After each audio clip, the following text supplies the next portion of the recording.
Good evening, everyone. I hope you're having a wonderful night or day, depending on where you live at. And tonight we are gonna be reading more Monster Girls. So hopefully this will be the last stretch. There's about another 50 to go. So we're gonna have a great time tonight. It's time, S tier indeed.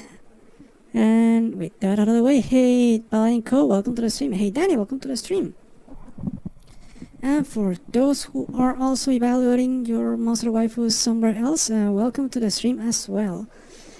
Anyway, again, the disclaimer as always, this is my personal biased opinion, yours may vary. I tend to have some favorite traits, yours may be different, and that's fine. We all have different tastes in waifus, and that's what gives life its spice. Anyway, let's begin. Some music up and continued. Here's the list so far. We already have the S tier entirely full, but maybe another monster might take one of them down. Who knows? The A tier looking quite balanced. The B and C tier are the most convoluted, but that's expected because there's so many monster girls, and not all can reach the very top. D tier and the absolute not for me, thank you, is slightly slim, which is fine. At least most of the monster girls are very waifu material. By the way, I forgot to bring my chat up on my phone so I can read while I scroll. Give me one sec. Mine is a lot different, maybe because my theory is based on something else completely. Yeah, hats. I know you value your waifu's hats more than anything. Okay, opening this and then getting into that chat. Give me one sec. Alright, it's up now. Let me just adjust the video quality. There you go. Alright, let's continue. So next up, it is this cutie girl. Who are you? Sahuagin. Let's read some info.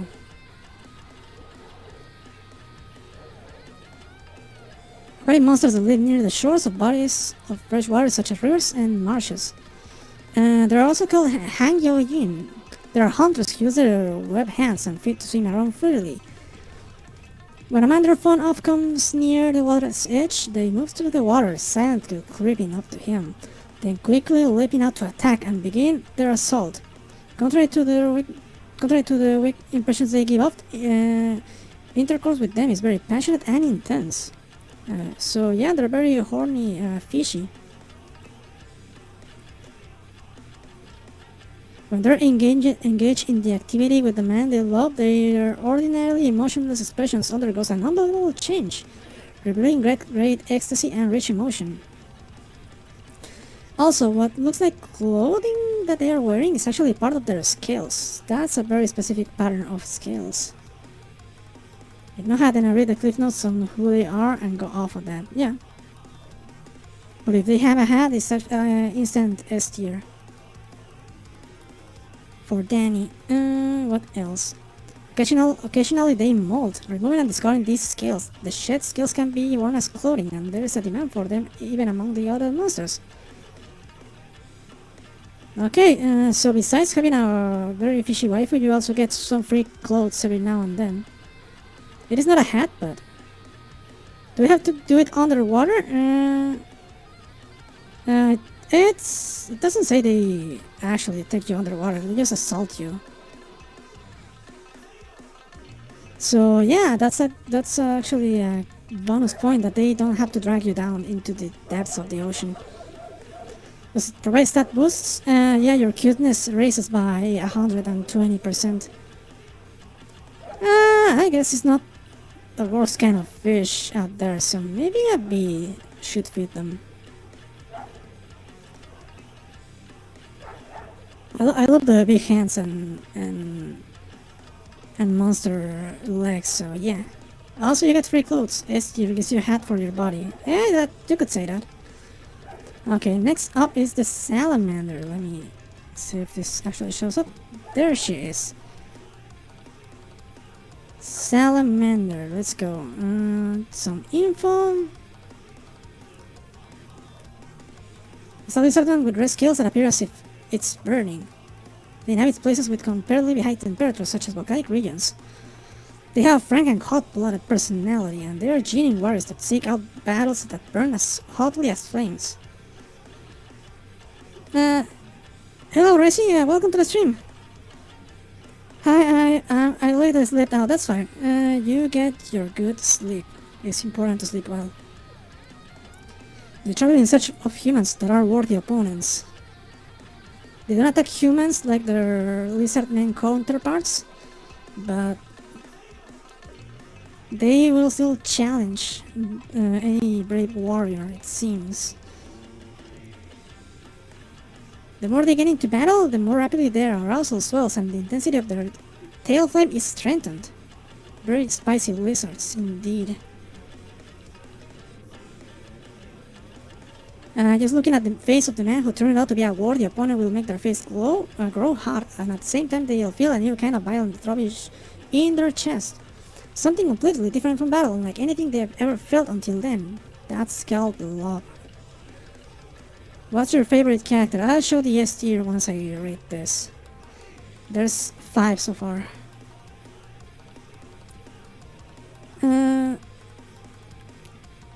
Okay. So even if their partner refuses to have the intercourse with them, once the flames have flared up, they will never disappear. They'll chase them even to the ends of the earth, continue to shout about love. So yeah, it's actually a lot of love. What's the one with the wet tongue umbrella hat? That was my fave. That's the Caracasa. Do you play Roblox? I do not play Roblox. I've never played Roblox. I'm only aware of the memes. Okay, once the blazes take over, they'll try to push them over and forcibly do the deed with them. After the husband, no matter how much time passes, the flames of love for their husband never disappear. Oh. So they'll explode in horniness and they'll love you forever. Absolute cute warrior waifus, I gotta say. Relentless love, yeah, you can't stop them, but you gotta best them in battle so you gain their absolute love. So if you're not a warrior like me, I'll have to put them down then, just a little bit. That's a B tier. Okay, here's the absolute all unprotected hand holding tier. The demon, the devil, the genie, the whole star, and the Ochimusha. Dab dab dab, yeah baby. So yeah, those are currently my top 5 monster waifus. And the A tier, that was very close to them. Anyway, next up is, oh, what's this? It is the sandworm. A little bit creepy. I like creepy, that's fine by me. Okay, let's read some of them.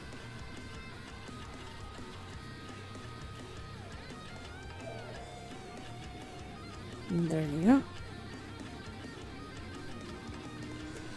Enormous worms that inhabit the desert region. At first glance, they seem to have the appearance of a monster form from the age of former demon lords. Danny is confused. Inside their mouths there's a part that looks like a tongue or bait in the form of a beautiful woman, but the woman part is actually the main body. They can move freely as if swimming through the sand, and when they dive into the sand, by closing the part that's like the mouth of a monster, they can store their soft, sensitive main body inside and protect themselves with a shell that's like a rocky surface. So you'll basically be mating with a wet tongue in the shape of a woman. I'm sure they will become successful one day. That's a hard no for me, though. It's the longest worm moose in the world. Oh, okay. There's 2 kinds of people. There's people like Paladin and there's people like Danny. Both valid. And I don't know if I was successful one day. I'm not training to become a warrior or anything. I'd rather play video games and draw and eat burgers. The duality of man, yeah. With low intelligence and huge appetite for food and sex, they are all also dangerous predatory monsters. They lurk beneath the sand, but when the prey animals or a potential human mate pass above them, they leap out, open their shell, seize the prey inside their mouth, and drag it into the sand like a monster swallowing its prey whole. So yeah, this is basically your bored fantasy come true. The man isn't actually crunched or digested inside, however, instead he'll be seized and ravished by the beautiful maid body waiting in the mouth, using her entire body like a tongue, yeah?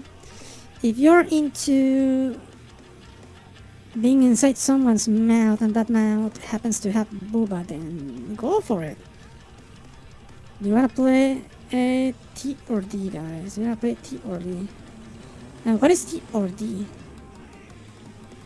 Now to action expert put monster into a tier list. Me too. Okay. You get the idea what's gonna happen next, but yeah. So if you wanna have your own uber warm waifu that will keep you moist all the time, then that's for you. I think I might keep it as a D. Just because she is very monstrous and has big booba, but I don't know. Maybe a good one-time experience and then move on. Tier D is truth out there while you're rating. I'd rather keep the stream focused on one thing, so do not derail the chat into something entirely different. Anyway, next up is the Satyros. Is it showing up? Yes, it is. Alright, what can you tell me about this waifu?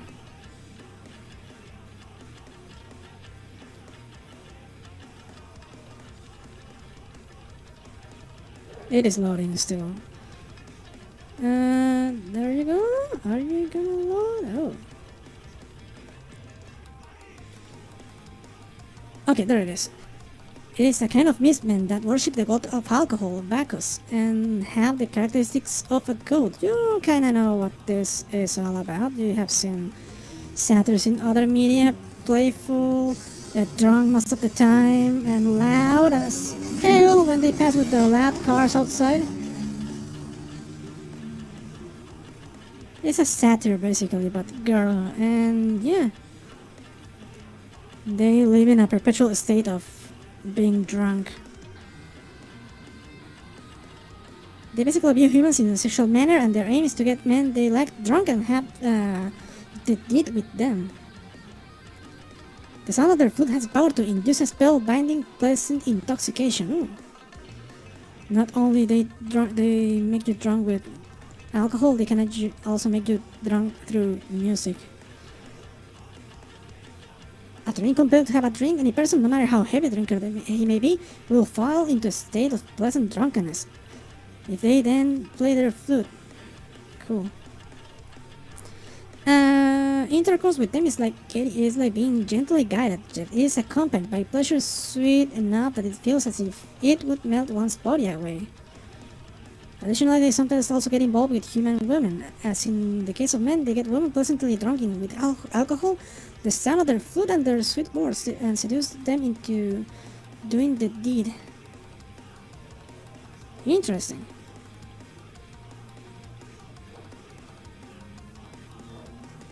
They also devote themselves to the development of superior wines. The Satyros wine that they make is one of the most high quality wines, like the sound of their flute. It doesn't even cause a hangover, it always brings about a pleasant intoxication. Well, they say it doesn't never cause a hangover, so that's that for you, Paladin. My skin gets constantly red when I get drunk. F tier. Yeah, kind of the same. I'm not a drinker, so I'm gonna have to put them. Well, you don't get a hangover, so maybe a C. They are at least better than the Onis, I think. Alcohol tastes like pot. Yeah, it kinda does. So maybe it's like a forbidden thing that you may do once because... Yeah, you know, booba. Let's see. Next up is this tentacle lady. Scylla. It's a Scylla. Ooh. I like her jar hat on her head. A type of monster that lives in the ocean and has lower body resembling octopus tentacles. They are strong-willed and a little bit ferocious. They attack ships traveling at sea, stealing food and men. They possess the ability to hide in tiny crevices, which one would think they would be able to fit in.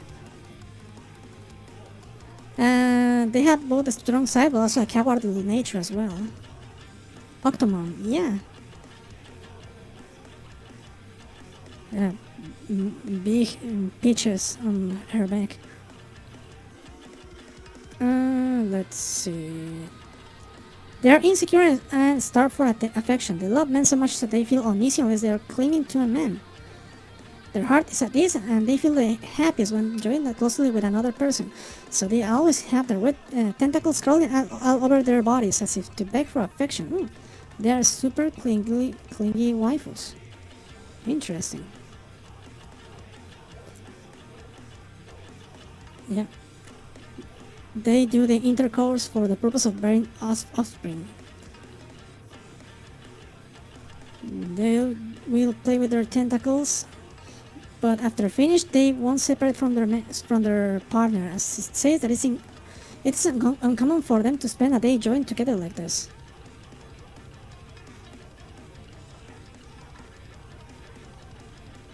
I wonder if they would drag you down the ocean as well.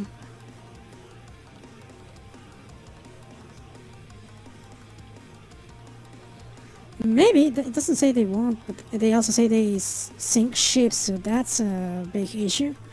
I don't want to go into the ocean. It's scary.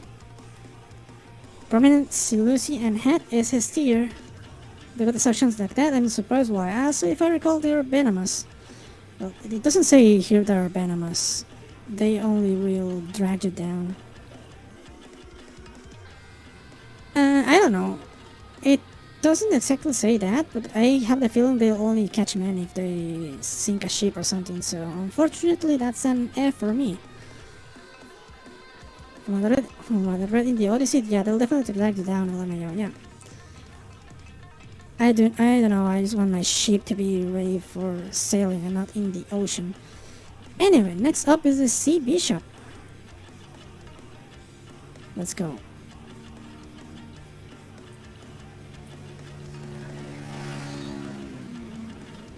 So these are the nuns of the ocean, it seems. A mermaid that lives in the ocean. From birth, they are priests who serve the god of the sea, Poseidon. They can perform a special ritual in which they make their body of a man to enable him to live in the sea. A man transformed in this manner becomes a being similar to an incubus. Okay, for starters, they are also dragging you into the ocean. So that's minus points for me. Even if the fish titties are nice, I don't know. They are necessary existence for all the monsters who live in the sea. They are the pillar of monster society.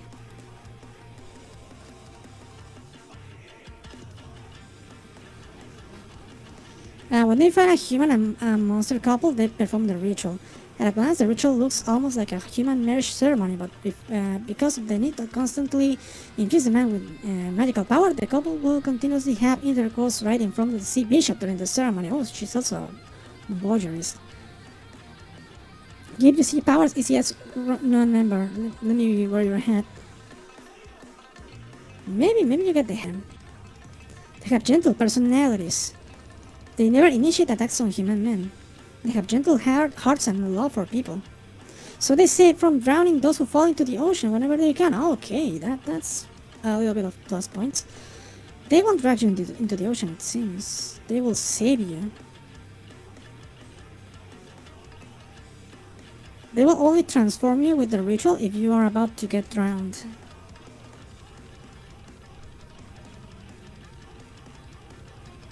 Finally, I can swim, yeah. You become a fish incuba. Okay, what else you can get? Most of the men who are saved like this are moved by their dedication and choose to live together with them in the ocean. That's how they find a partner, okay. Yeah, they have the intercourse. It sounds impossible for them to go without having intercourse with their partner. They'll be living together, so they'll end up settling down in a specific place, and then they will only perform the ritual in the ocean around there. Non-mermaid and a lifeguard is what I'm hearing, basically, yeah. That's exactly the role. I mean, they won't take you under the sea unless you're actually about to die, so... In a way, that's not a bad idea. But they don't have much else going on besides being religious priests of the ocean, so maybe I see. They won't give you their hat, so... Sail S plus, alright. That's an S plus for Danny. Okay, moving on. It is the sea slime, I think. There it is.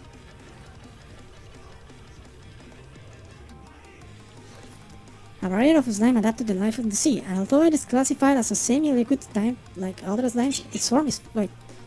Hey. Napoleon. Its form is fixed and cannot be changed freely. Perhaps this is so its body won't be washed away. It's able to use its skirt leg belt for swimming, but it prefers to drift about underwater. Just like a real jellyfish. That's just a jellyfish, yeah.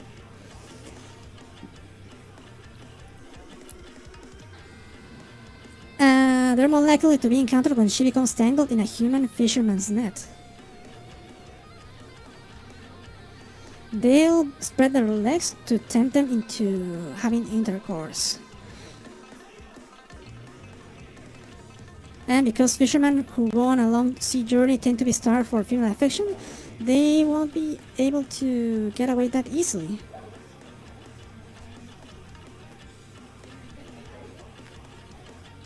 Sea slimes may appear to be docile, however, once a man gives in to temptation, she will not allow him to stop prematurely.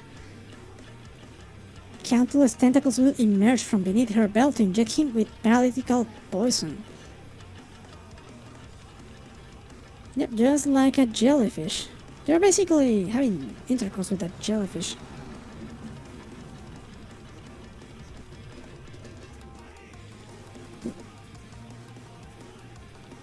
Okay.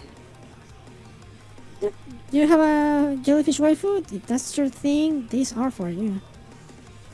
Do you hear that they present their jellyfish if they get caught in a fisherman's net as an escape option? Yes, that is right. That's super duper hard nope for me. I mean, on one hand, they are not there to drag you into the ocean. You're just fishing them. The paralytical poison seems a little bit like a no, but it's not gonna kill you.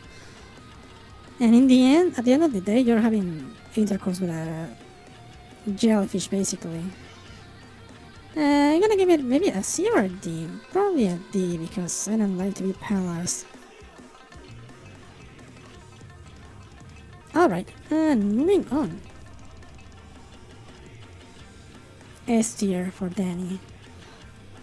And now we have a different kind of cosplayer. Let's go. Let's call that Silky. Dressed as if she were a cartoon mascot, these seal mermaids wrap their bodies in magical furs.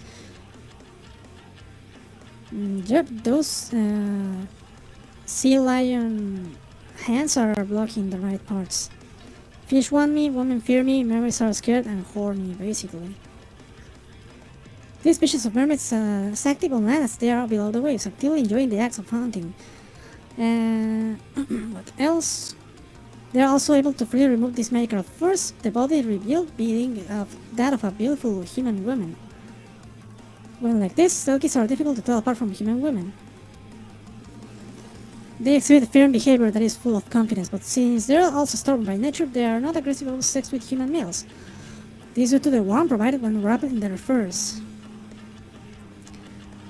However, if a Silky needs to take off their furs, they become apprehensive and begin to feel lonely. The chill around them and entering their bodies and minds.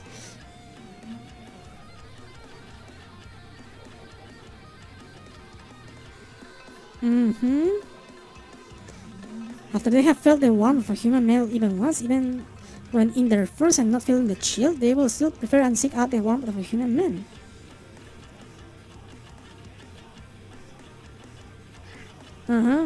By pure instinct, they will fawn on their husband and beg for intercourse, and have him pour sweet or warmth directly inside them that suits their body and heart. Manatee waifu, yeah, super warm. It is also possible for them to share furs with their husband, and many couples even stay together in the furs, whether it is day or night. It is to protect their husband from the cold, or rather to allow themselves to always be in the embrace of their husband's arms. Cool. Very cool. You can share clothes if you want with them. Make it a cosplay couple. Okay, I think they're not bad at all. They seem like a B tier. There's no need to zipper for easy access, absolutely. That's what it is there for. Okay, moving on. We have a white snake. It's called a Shirohebi, literally white snake. Okay, that's fitting. So in other words, they always have a sleeping bag and love to cuddle. SSS plus tier. Honestly, their hat is more of a hoodie, to be honest. Yeah, but you can wear it too.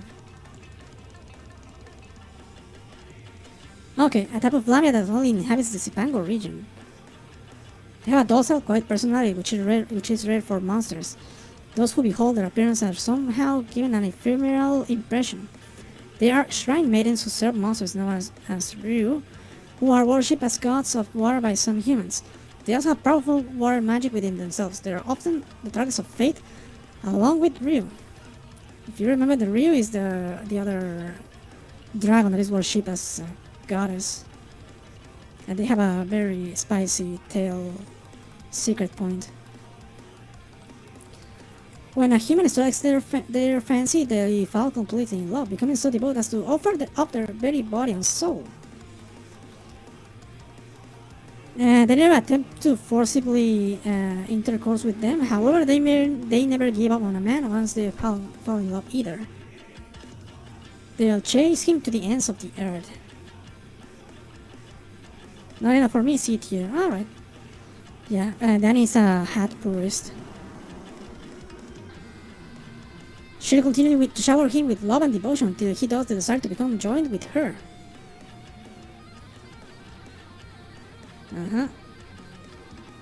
Very so super clingy snakes once they find you cute. They have an extremely jealous side. They hate it when their husband comes into contact with another woman. Oh, they are the Yandere of snakes. Very dangerous.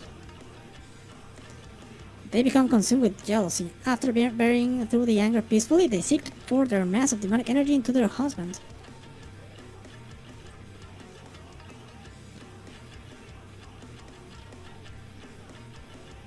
Very clingy snake, yeah. And that demonic energy is to make them super horny and then have more intercourse. Alright.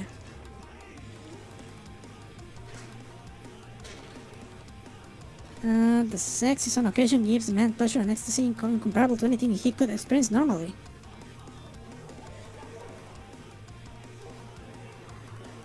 Also, hey Oni, welcome to the stream! Okay, if you want your Yandere super clingy, lovely, doubly snake, then she is for you. I'm gonna give it a B tier because maybe too much clingy, maybe bad for your relationship. I don't know. That's just me. You can't exactly not and go with them anyway. Okay, moving on is look at this cutie. It's all gooey and made. It is called a Shogot. Okay, what can you tell me about the Shogot? A slimy monster that has an amorphous body. Long ago, they were created by the Monsters of Chaos as a race of servants. But it is purported that they fled from their former mistresses upon gaining intelligence and emotions with the ascension of the current Demon Lord. I learned the hard way when it came to being too clingy, yeah. It may be a double-edged sword. They have submissive, quiet personalities and they do not attack humans. Even as of present, it is said that in pursuit of a new master, they will appear before men who strike their fancy, or anyone who desires to employ them. Ah, that's for me. I always wanted a monster made. And serve them devotedly. They can create any kind of organ by morphing the cells of their body. They can also prepare any necessary tools with their own body. They prioritize the living comfort of their masters above all else, and the way they quietly serve makes them truly ideal servants. Their whole entire body is an erogenous zone, and the organs they touch their master with are particularly concentrated with erotic sensations.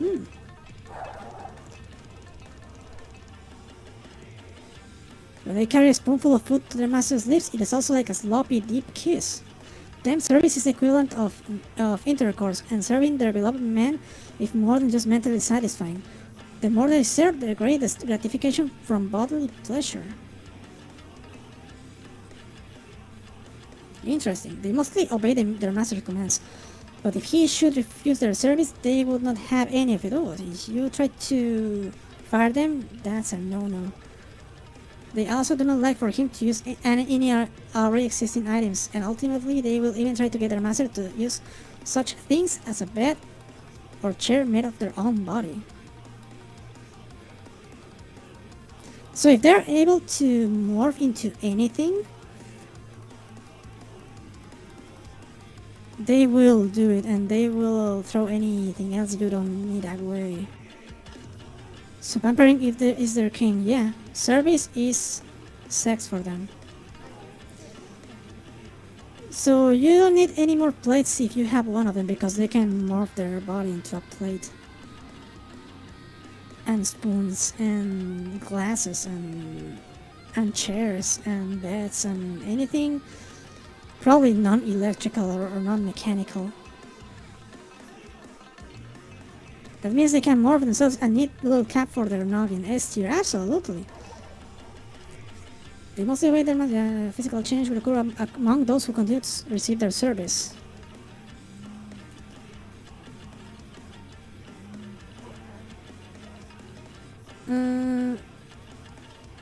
Okay, you can kinda melt into them if you want, temporarily, for a very pleasant experience. That solves my dishes and furniture issues. 8 tier, exactly. No need to wash anything again.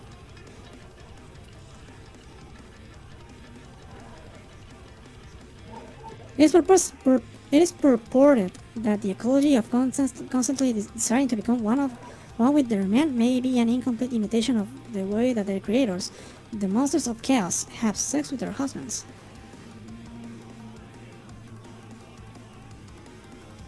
Alright, okay, there's nothing here that seems like a drawback. It's all perfect here. I may be nearly putting them on an S tier because maid, but they almost fall into the same category as the other maid we saw before, the maid doggo. Although she may be better because she had the entire flattery and furniture within her body already. Also a free hat if you want to transform them into that. So yeah, it's an A tier. They have no other personality besides being super surful. So if they had a little bit more personality, I would put them on the S tier, absolutely. Okay, next up the Siren.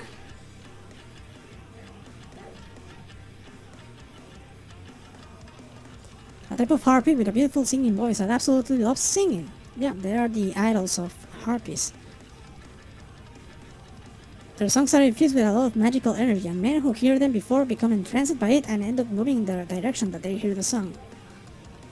Most sirens live near the ocean, and due to this, many ships have disappeared mid-voyage, never to return. After the men aboard were lured by their songs, those sailors are very fearful of them.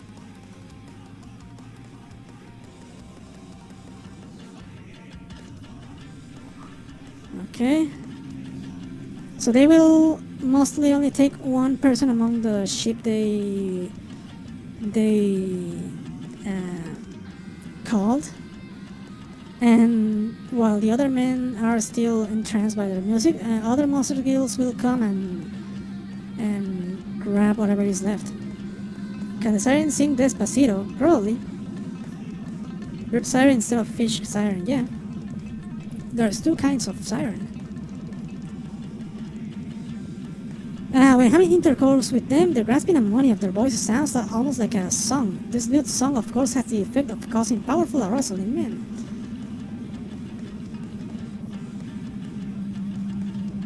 Their songs are tremendously popular with the monsters and monster couples, not just because of their beauty, but also because of the effects. So yeah, these are basically bird idols. And there's nothing wrong with that. I think they're kind of cute and songs are nice, so that's maybe a B tier. If they sing Despacito, then maybe an A tier, but we'll never know. Okay, next up is the skeleton.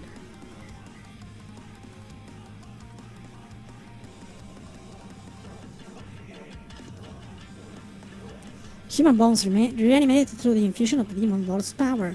They look like a kind of undead, since their short little body was made through the infusion of mana. They are a kind of golem. So they're basically a construct made of bones. Got it. But it could be a type of ghost dwelling in the bones. That also explains it. I have nothing to say about them. C tier. Yeah, that's valid. I love to bone. Okay, just as other undead, they retain memories and thoughts from when they were still among the living, but most of them have weak thoughts and fuzzy sense of self. When they get hungry, instinct pushes them to wander in search for the mana needed to maintain their body. When they spot their prey, their instinct as a monster stands out amongst their thoughts and tell them what they should be doing. And they'll assault the human and straddle him according to the voice that echoes in their head, and await them the arrival of mana while shaking their hips and as their bones rattle. Do you wanna rattle her bones, chat? Do you wanna get your bones rattled? Actually, there's a little too much flesh and hair for my taste B tier. Yeah. They're not exactly fully skeletal. It's like a fusion between a skeleton and a ghost. Okay, what else besides the basic thoughts of feeding? They don't have much strength. A strong force can shatter their body, but they'll always come back together, so they're basically reassembling themselves. Got it?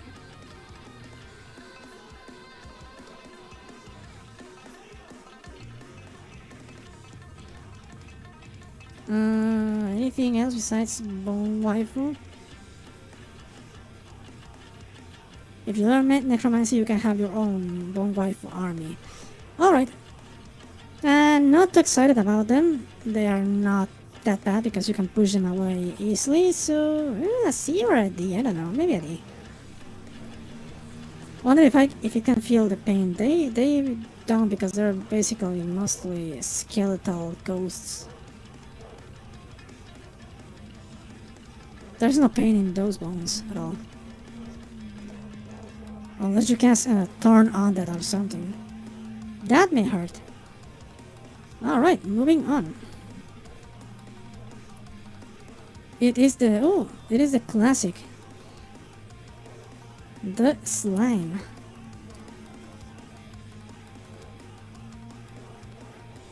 I wanna play her ribcage like a xylophone. If you can make those bones play Despacito, maybe you can raise that level up a little bit.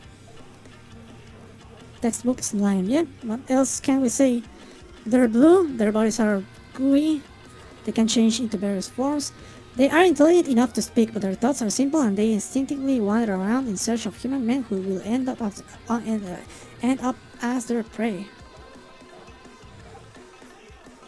They seize the human and seal their movement, and then ingest the white goo and the life from the man's body, in a manner that appears almost like sexual intercourse. Once they get enough nutrients, their body will divide and will give birth to a little slime that looks just like her. Yeah, basically your well-known slime of every single loot media. Not dangerous, not smart either.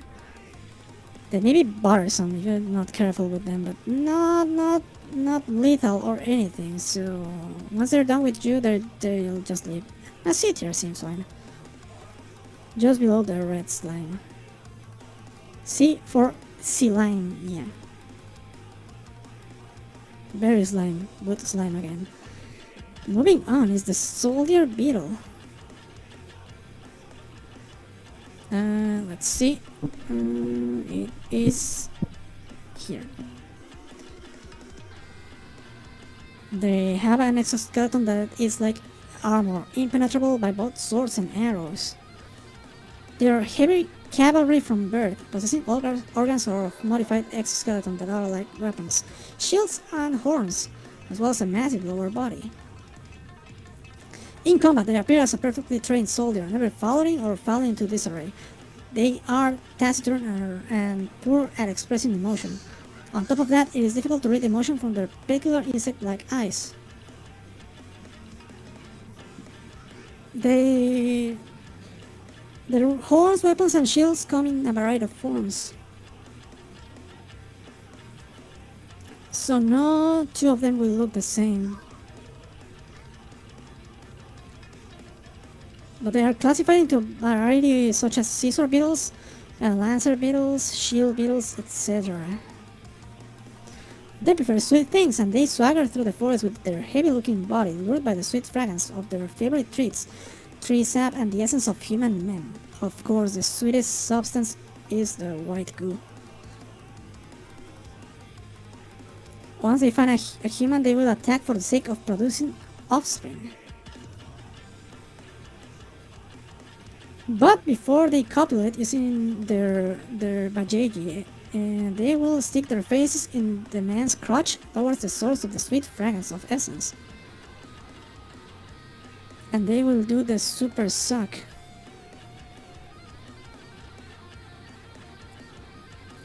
Once they get married, it becomes apparent that they certainly have a heart despite their lack of emotion. They really like the taste of the goo when they drink it through their mouth, and they will often want to drink it. But when they are not able to drink it, they puff off their cheeks and display an expression of dissatisfaction, even if it's only slight. Every copy of Soldier Beetle is personalized? Yeah. Your own NFT waifu.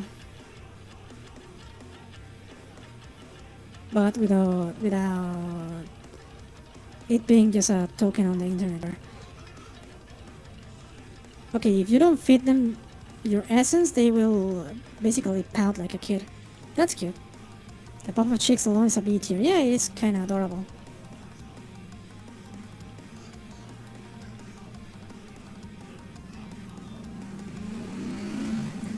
If they bump into another individual of the same race, it is said that in that case the two soldiers will have a duel.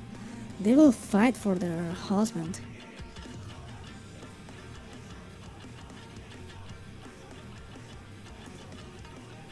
And if you try to escape while they are dueling, they will cancel the duel on the spot and charge their target to the man, swarming him like bugs going after oozing trees up, so you can't escape even if they start dueling each other. I thought I was gonna say they puff their cheeks and spit it back at you. Ew. No. Let them be cute, not nasty. They're not bad. They're cute water girls.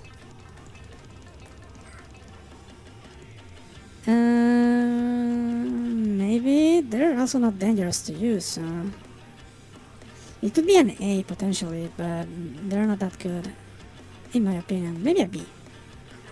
Ambiguous tier. Yeah. Alright, next up is the Sphinx. There it is, and let's take a look. They are a subspecies of werecat. On top of having superior physical abilities like other cats, it also possesses great intelligence and magical power. They are tasked with protecting the ruins where pharaohs sleep. In contrast with Anubis, who guard the interior of the ruins, they guard the exterior and put curses on those who approach the ruins. When they spot a human man approaching the ruins, they cast a powerful charm curse at him. The curse is put into place depending on the result of their questioning. If man answers incorrectly or finds himself unable to answer, he gets afflicted with a peculiar curse. It is the curse of horny, of course. If you fail, you get horny and then the Sphinx will have a way with you. Easy as. I agree with Danny, Sphinx are great. But if you answer her riddle correctly, the curse will reflect back at the Sphinx. So in both cases you're gonna get intercourse, because either you get horny or the Sphinx gets horny. Even in the middle of this sex, they'll cast the curse again. But yeah, it doesn't matter because both of you are gonna be super horny anyway.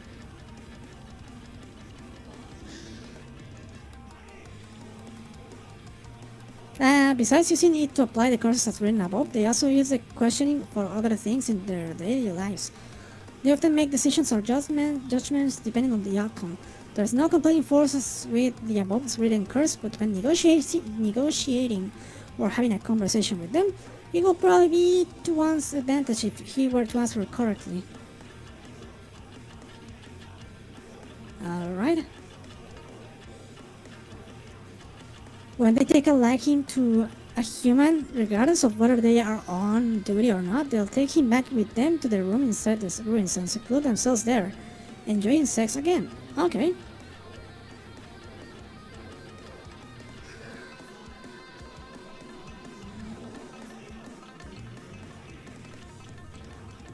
In the case of a man answering her questions correctly and the Sphinx being charmed by him, not only would she then go along with the man and disappear somewhere, it is said she may even obey the man and loot the ruins with him.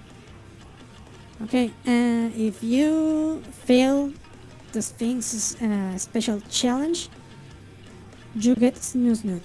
But if you answer all the questions correctly, you get a free waifu that will explore the ruins and grant you treasure forever. There's risks in here, but if you win, the benefits are actually pretty good. Treasure and cat waifu, so that's gonna be a B tier, B of bueno. Next up is the classic again, another OG species here, the Succubus. Oop, I close this, do not close that, thank you. It was the monster I was talking about a couple streams ago. Yeah, I remember. Okay, the classic, the Succubus, a rare demon possessing extremely powerful abilities that lives in monster realms. They appear in various places in search of human men, even outside the monster realm. Some of them also assume a human form and take up residence in human settlements. The majority of the monsters that have changed into the form of a woman and begun feeding on human essence have done so due to the influence of the current monster lord.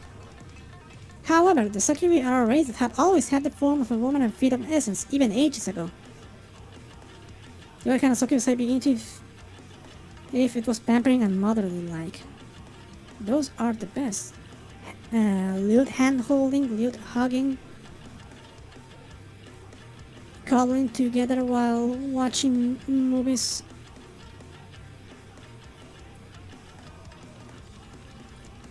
In order to meet the desires of a wide variety of types of men, they range from having full, voluptuous bodies to having bodies that stay like that of a young woman and never grow. Despite the variations, all are beautifully lewd, arousing the desire of men. Just as their appearances vary greatly, so do their personalities. But even Succubus had a common being extremely lustful and dedicated to the pursuit of pleasure. Give me one sec.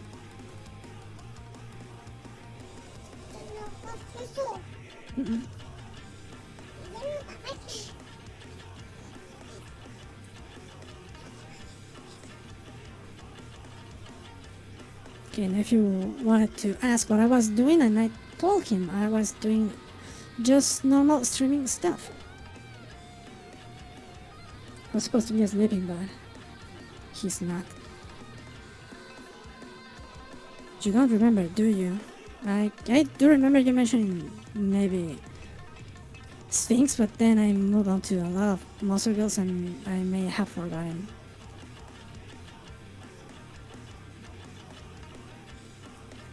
Anyway, they have powerful magic and they use charm spells, their gorgeous bodies and various means to seduce him and gain essence through intercourse. So yeah, basically very powerful demon spellcasters with charm spells and whatnot.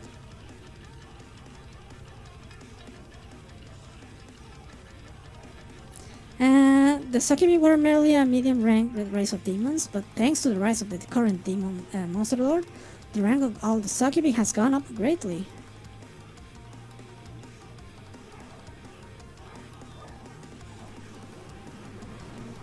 So yeah, you know the Succubi, super cool demon species.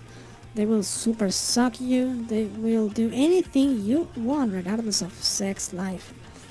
And that is an absolute A tier. Alright, moving on is the Sylph. Let's see. Wind spirits, as far as I know. Wind elementals born from concentrated wind elements. They're capricious and free spirit monsters like the wind. They hide themselves within the wind and look for human men. Since one cannot see them when they're flying around in the sky bubble. And I was wrong. What were you wrong about, Danny?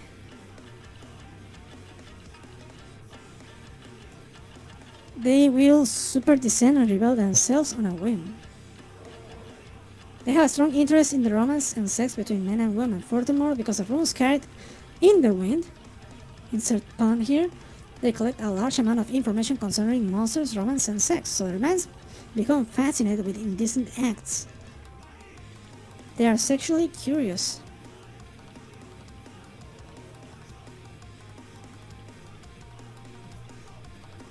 Let's see.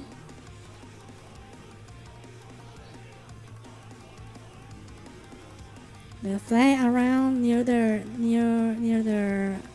humans, suddenly dropping in out of nowhere, unexpectedly kissing, hugging, and fawning on him, likely driving him crazy with their characteristic capriciousness and lack of inhibition.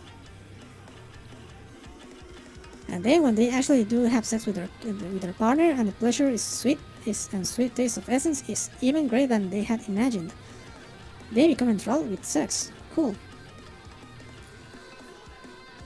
So they are another kind of clingy, but they are super sex curious. Kissing and hugging and doing all the things around you just because they're horny most of the time.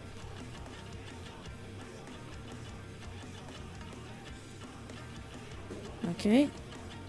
They will whirlwind and the pingas inside them as if a super sucky vacuum machine. Safe to say the STR is all done and finished. Oh wait, now I get it. You were expecting me to put the Succubi on the S tier, or was it the Sphinx?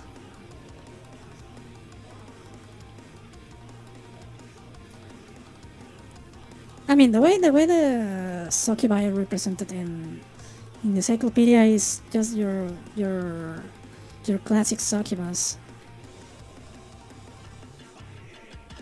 So in that regard, they have no more personality than what they show there. That's not gonna rank them up the S tier. That's why I put them on an A tier. Why would it be the Sphinx? I don't know. Because riddles are fun.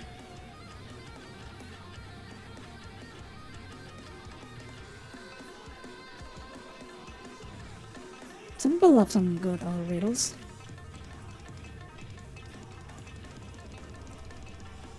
Okay, what else we have about this?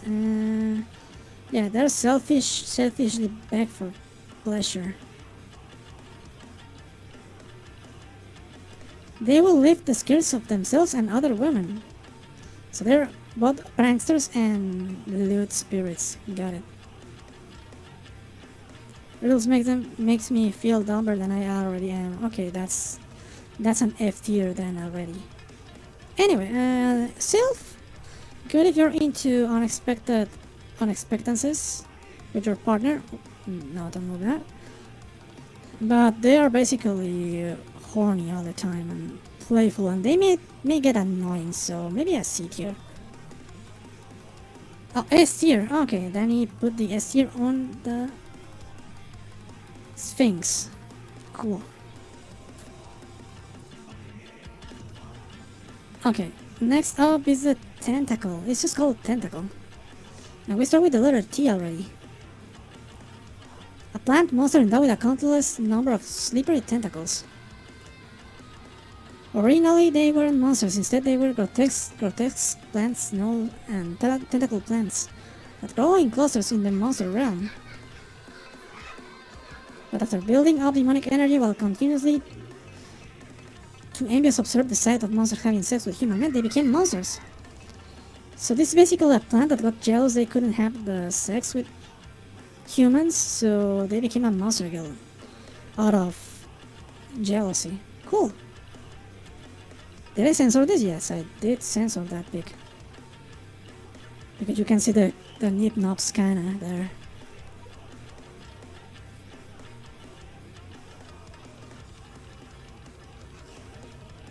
Okay, they are very sticky in the right parts, aka the tentacles.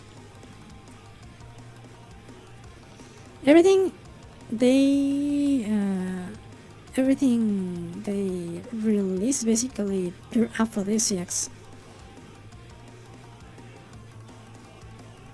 Perhaps because they were original plants that mainly attacked women and hardly ever touched men, the tentacle race itself is unaccustomed with men.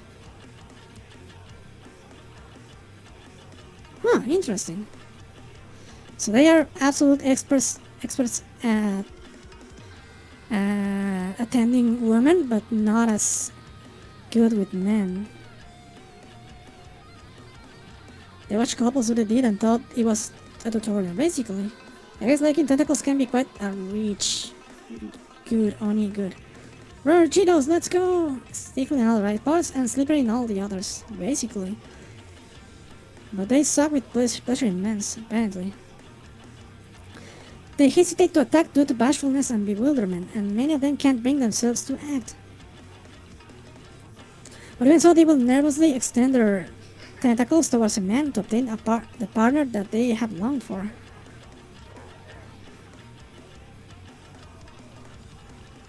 They use their virus-shaped tentacles to coil around a man's entire body, crawling all over, licking, teasing, jerking, and sucking, completely covering a man's body with an endless variety of pleasures.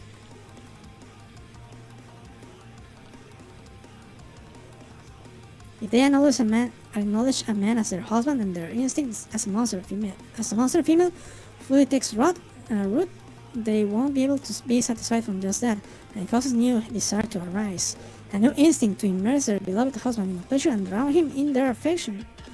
So they're also clingy. F tier for Danny. Good.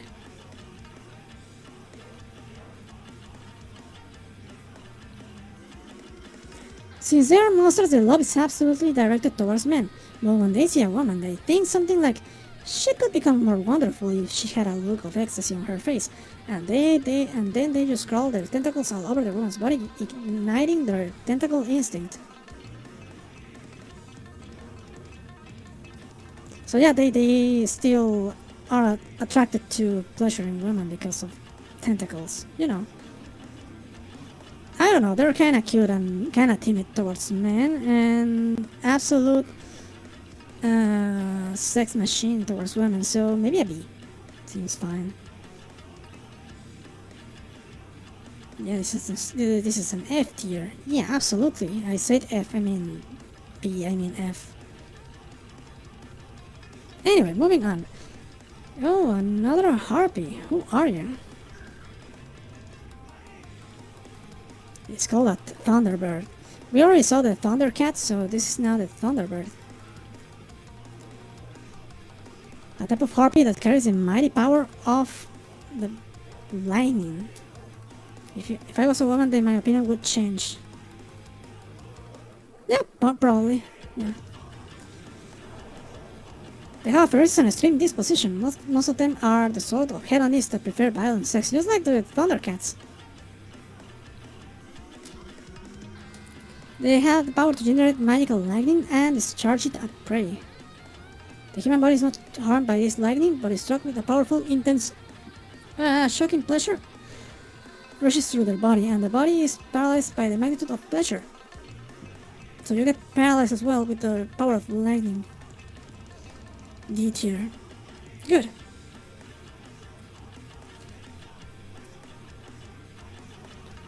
Okay, they can spur a force shooting of goo, but ring current directed through the genital. Ooh, do you guys like to have your balls shocked? Because that's what she will do to make you shoot your goo.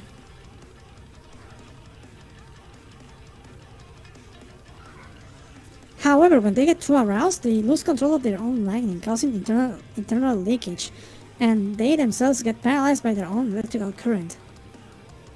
No, thank you. Yeah, I can kind of feel the pain already, so... I mean, it says it's not really harmful, but still, having your balls electrocuted doesn't seem like a good idea.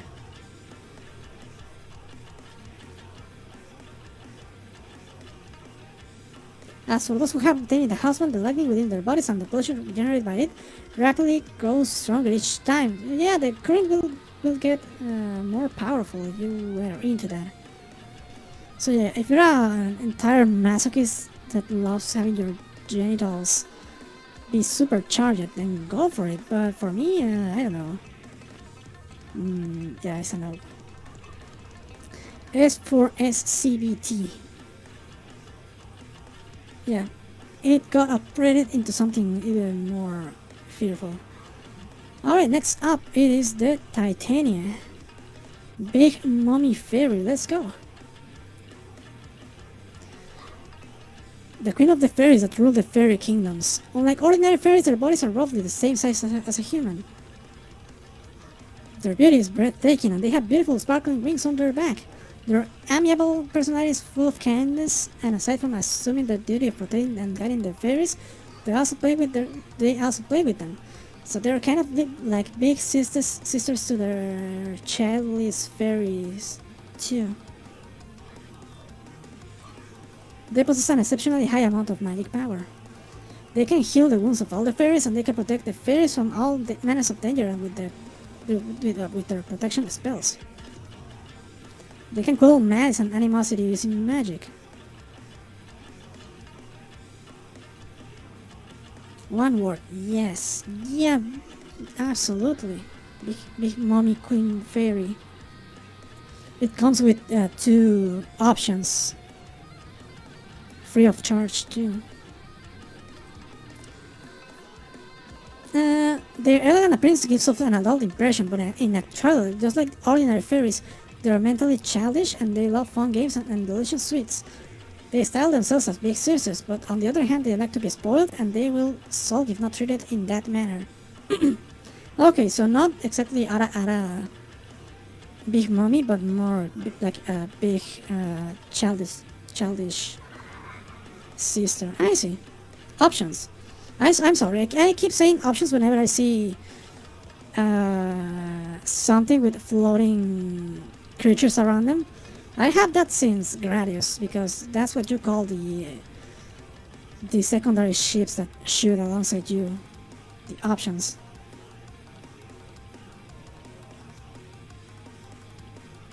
But you could call them like added smaller ships if you want, because she has like 2 other fairies besides her. I don't know. I just grew with the schmops in my blood, so I'll keep calling them options.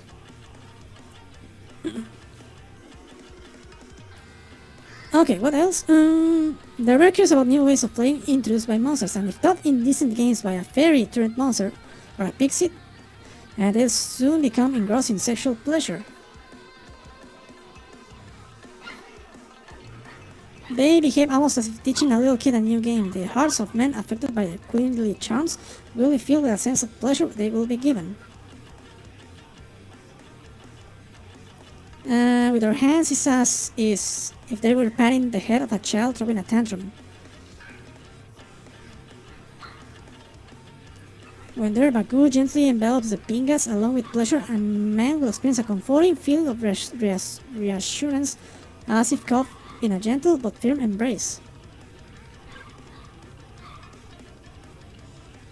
Alright.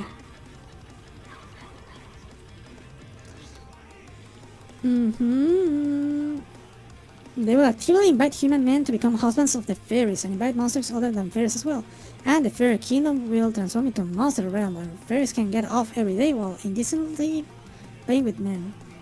So it says the sanity of dealing with kids even better. Absolutely. Okay, I think because there's a lot of things that are good for you with Titania, being a husband of the Queen of Fairies, getting also all the other fairies around,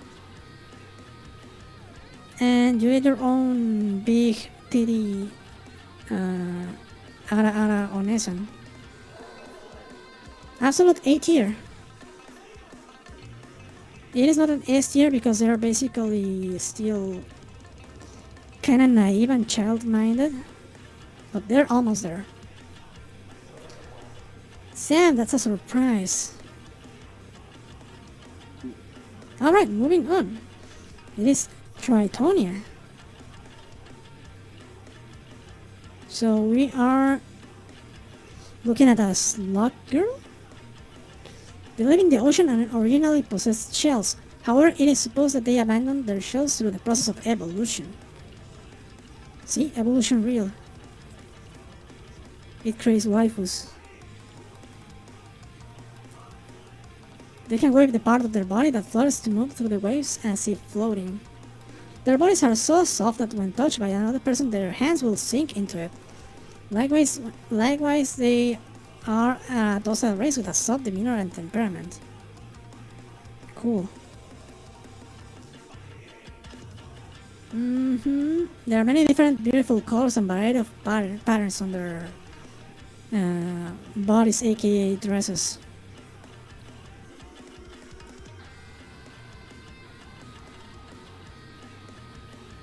The figures growing from their head sense the presence of men and unconsciously guide them towards them.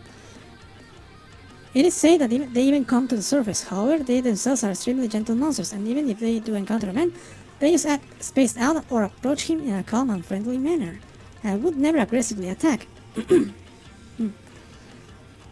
However, the tentacles on their back on their backs act autonomously from their will and thoughts, and upon sensing something moving behind them, they will automatically seize prey or attack an enemy. S for Nematode. That seems fitting. They have no feelings on the tentacles on their back, but their feelings on their head are sensitive to men's mana. However, the range is kinda limited, so they don't have a good field vision.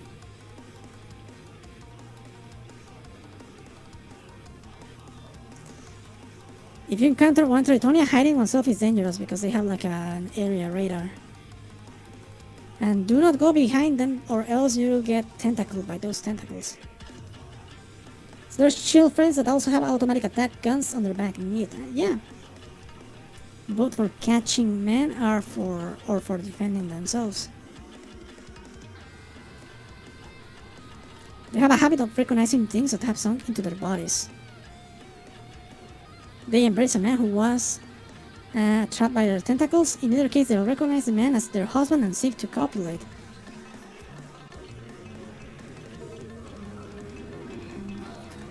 Okay. They like to put the faces of people on their booba, so that's also bonus points. She won't refuse any man who wants her. She'll show a deep tolerance as if she is willing to accept anything. When a man seeks them and begs for their affection, they experience powerful joy as if their husband's heart is sinking inside them and becoming theirs, so they will repeatedly, gently embrace and do the deed with their husband. Actually, I'm pretty sure that's what nematodes do, right? I don't know anything about nematodes. All I know is that they are kinda cute. Alright, they're cute. They are not dangerous unless you go behind their backs. And they will not hurt you at all. Also, they're very squishy, so that's an A tier for me. I like them. Okay, moving on. It is the troll. Let me search the info. There it is. Demi-humans that live inside the villages, they make underground or in caves. They got a large frame and a durable body with high vitality. It is possible for plants to grow even in bad environments such as caves and wastelands, etc. Due to various medicinal benefits brought about by the plants, trolls are blessed with the ability to rapidly regenerate even if wounded a bit. So there's plants that kinda grow on their bodies, okay, and they have high regeneration. Also, they have gigantic hands if you're into gigantic hand jobs or something. Yes, pour all on me while it's raining to make me fly, mommy. Danny is experiencing something. Gentle and highly intelligent by nature, the race has various intermingling and trade with humans.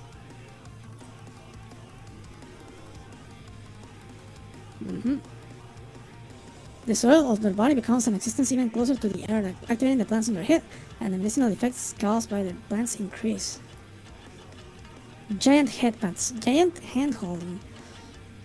The possibilities are endless.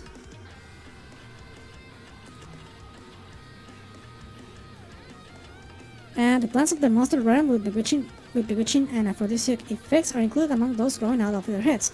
Those compounds affect their mind and go around their body, driving them with wild and lust. Okay, you gotta be careful your troll waifu doesn't grow any sus plants or else she will get super horny.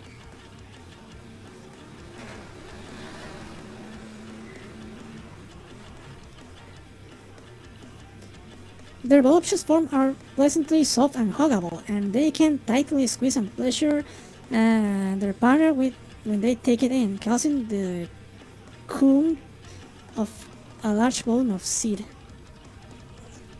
Giant hand shadow puppets like crumpled up trash. There's gonna be like a really fat bunny. or a fat KFC bucket of shadows. Ah, come on, I hate waiting. F tier garbage, get out. Weeding, yeah. You wanna keep them fine, you gotta do the gardening part, so yeah. I'll personally go to your house and kill you if you understood that reference.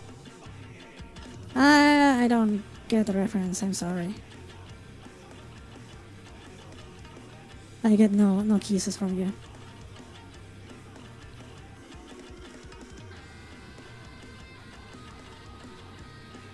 They kinda want to hide their hands and feet to look like a better partners for men, because they're kinda they kinda don't like how they look, it seems. So yeah, you have a big handy gardening heraldist waifu with a troll. So that's good. You just gotta be careful with the plants growing on her head if you don't want them to become super horny. But that's it. I'm gonna give them a B tier. It's obscure as fuck. Okay. Yeah, maybe I won't ever get it at all then. Okay, moving on. It is a card girl. Okay, Trumpart is called. Soldiers of Wonderland that serve the Queen of Hearts. They appear to slip out of the inside of giant cards likely floating in the air, but they are actually able to freely come and go between another dimension that exists inside the cards, and they may appear from the walls with card parents set up through Wonderland or in response to the Queen's call.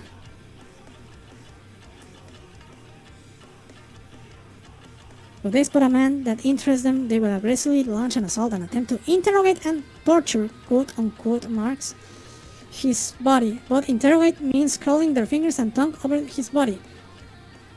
Wow. And torture means intercourse. We found it, the cards of the heart. Yeah. The thing that Yugi always talked about. Here it is. Most of them have childish personalities, and they share a common willingness to enjoy the mysterious occurrences of Wonderland and sex with humans, but due to their origin, they individually vary in terms of disposition and abilities. Oh, it depends on the card that's written on them, their actual disposition. Spade soldiers have active personalities and enjoy moving their bodies. They excel as warriors with high physical abilities. Most club soldiers have introverted and quiet personalities, and they prefer to stay inside their cards and read books, paint pictures, or play chess. They lead slothful and indulgent lives, continuously having intercourse alone, together with their men. So the club soldiers are neats, basically. Got it. Hopefully you'll get a card like it's Yu-Gi-Oh! Arc 5. I never watched Yu-Gi-Oh! Arc 5, so I'm gonna say yes. Diamond soldiers are mischievous and immensely curious about the men they capture. So they'll try teasing a man's body in every indecent manner they can. They prefer thrilling sex, such as changing a man into an animal and having sex with them. Ooh. Okay, diamonds are very kinky, it seems. The heart soldiers are a group of especially lewd people who prefer enjoying themselves with men more than anything. Okay, the heart are the ultra horny ones. The diamond are the kinky ones. The spades are the warrior ones, and the clubs are the neat ones. Get yourself a waifu you can literally play goldfish with. Wonder if they are variations from the deck of many things. There may be. They're gonna be super dangerous though. Also, according to the numbers, the number represents their strength.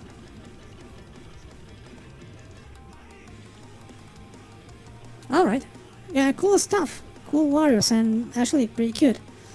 There's a lot of variety in their personalities, but on average that should kinda be a B. Yeah, a B seems fitting for them. It could be a C depending on the card.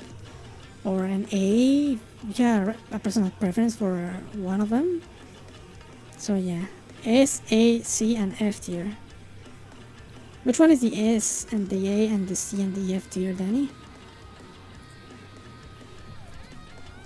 Alright, moving on. It is the...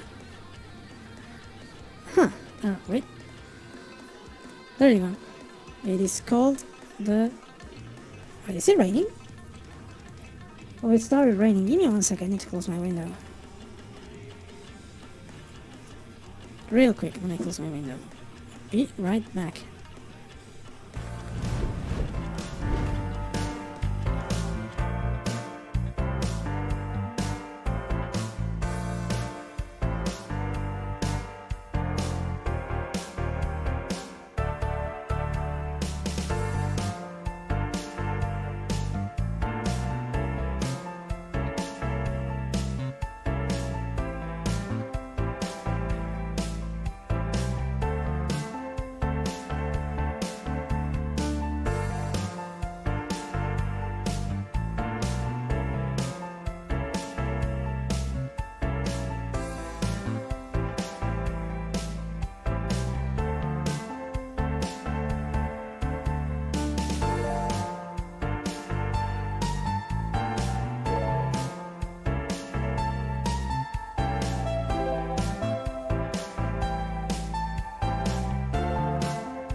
Okay, it is solved now. Let's go.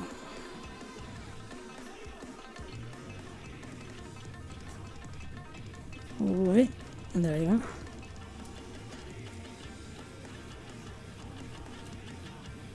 I think you already read my comment, but it's just chose not to read it.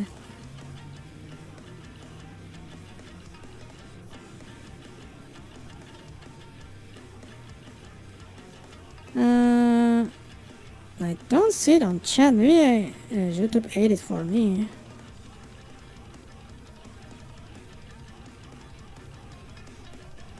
But yeah, I saw the jerky comment, it seems. But yeah, anyway, moving on. The ice lady here is called the Tsurara Ona. Ice spirits that inhabit the snowy mountains in the Spangle region, who are gorgeous women with bluish-white skin that makes a beautiful but cold and sharp impression. They look kinda similar to Yuki Onna, but compared to the gentle nature of Yuki Onna, they are far more succubus-like and have a ferocious disposition. The ice mana contained within them even freezes their own heart. They are always tormented by feelings of loneliness and desolation. Oh, sad. Tsurara Onna basically means icicle woman. They can convert the ice and mana dwelling within them into icicles that they can control. And a man whose body has been pierced by these icicles will not sustain any external wounds, but ice mana will steadily spread through his body from the places where he was pierced, inducing feelings of loneliness and desolation. Oh, they share the depression. Cool.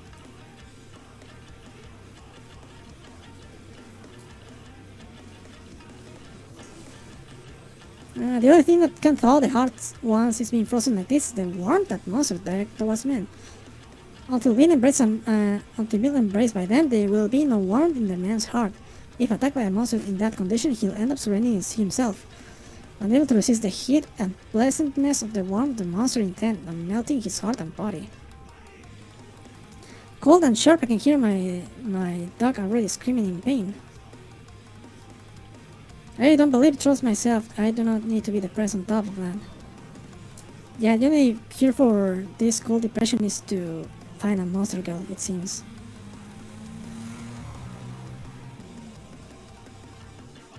The Tsurara Onna will then bring them back to her dueling, and then when her body indulges in the man's essence and warmth, along with that the woman will pour insanely lewd heat into the men. The sex they enjoy will practically make them melt into each other.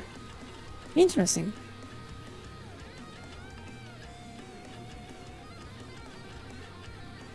Whether day or night, they lie within them, continuously joining with their husband for as long as possible.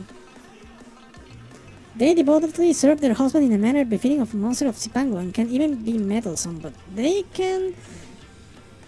They say that pouring love into their husband in this non-physical manner is also one of the things that make them feel comfortable and produce heart-melting warmth. Andy, press my can you tear above S, please? I can't. It will be too much. Anyway, with that, I don't know if the idea of being pierced is that good. But at least your wife will take care of that, even though she was the one that pierced your body. And in the end, you're gonna be having a hot stream embrace, so that's a B for me. Sorry, no double S tier for you, Danny, but that's how it is. Anyway, moving on, it is the green lady, Umi Osho. It's a turtle girl. A monster with large turtle shell on its back that inhabits the seas of Zipango. They have timid personalities.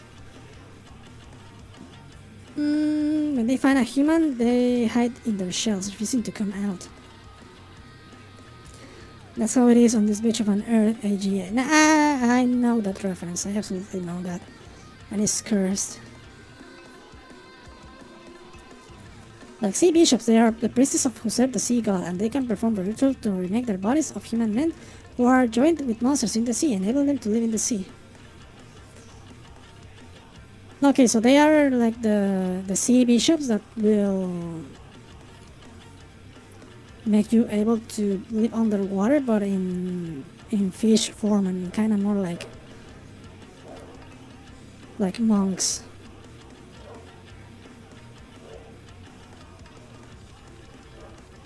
They are quite harmless beings, so if someone were to try and harm them, he will surely be dragged under the sea by the monsters of the sea in a fit of rage.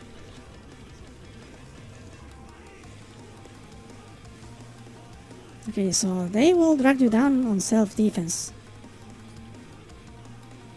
and let you be snoozed by the sea creatures.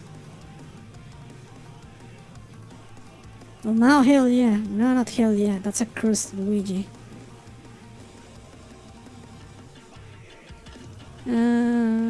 They have strong masochistic feelings. Ooh.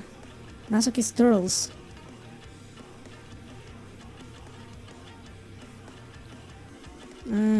They carry disproportionately large and heavy shells. Should they fall over for some reason, they aren't quite able to get back up like a real turtle.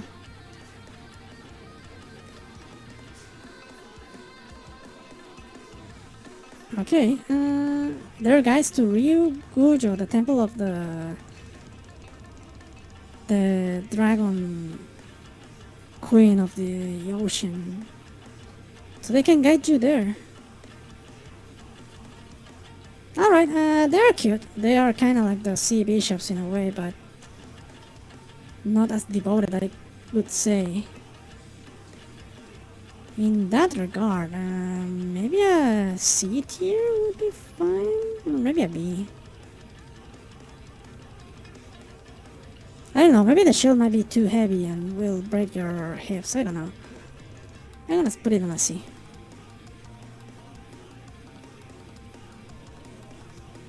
Okay, moving on, it is another snake mummy. No, it's not a snake, that's an eel.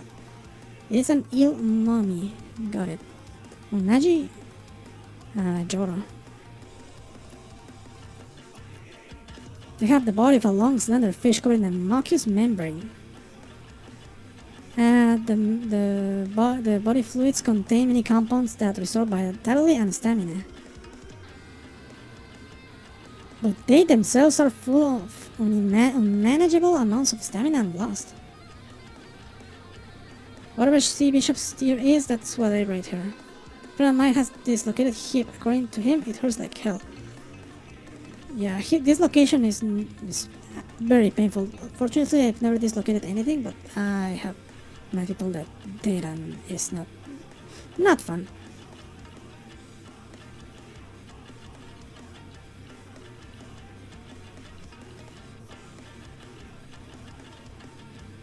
Okay. They're masked by a soft and gentle demeanor and a devoted appearance befitting of a race of Zipango, but their unconcealable charm oozes out of bits of their speech, the way their body wriggles whenever they move, and their posture.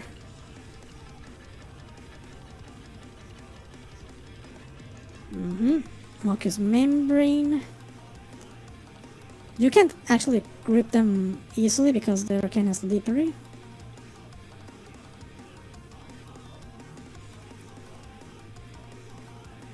Okay.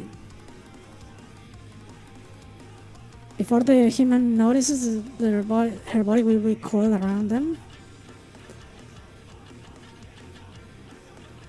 And they'll be locked in a grapple.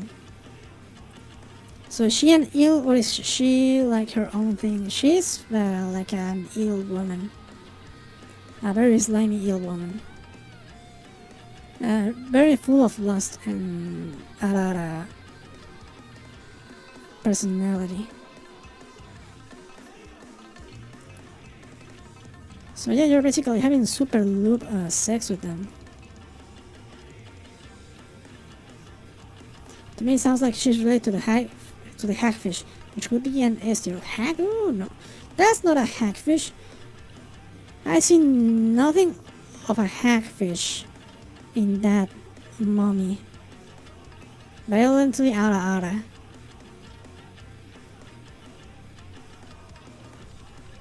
Those who have a husband expose their lascivious true nature and desire to service their husband with their own body. They make good wives who pour their hearts into taking care of their husband, but the home-cooked meals they make every day always have their mucus mixed in. It is highly nutritious with a rich flavor which will appeal to the husband's tastes. So if you're into eating a girl's mucus, then that's the wife for you, I guess.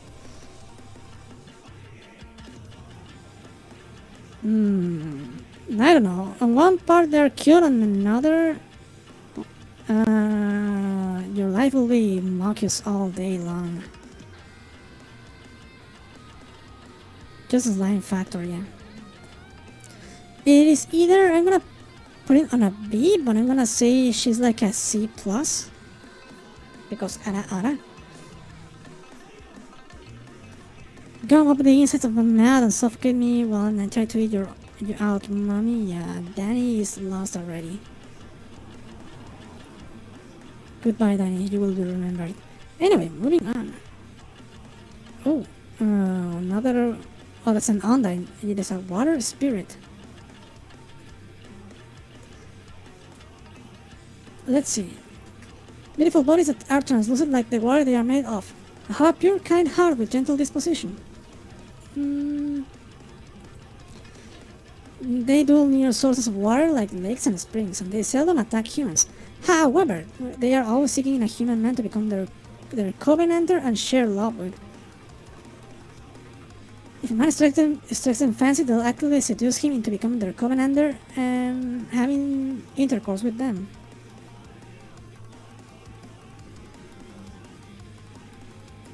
Okay.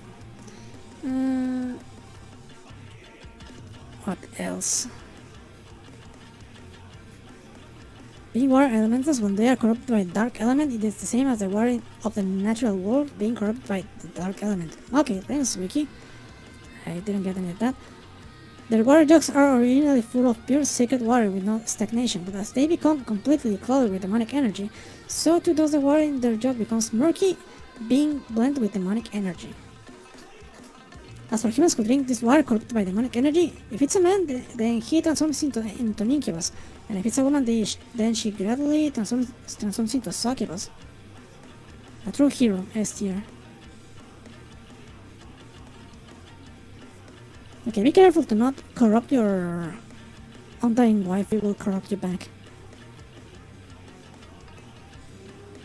But yeah, probably a C, just like the sylph up there. The elementals are pretty standard stuff. A gentle disposition from the water one and a playful disposition from the sylph one. So pick your Pick your poison. Anyway, I think I need to close another window. Give me 1 sec. I'll be right.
Okay, I am back.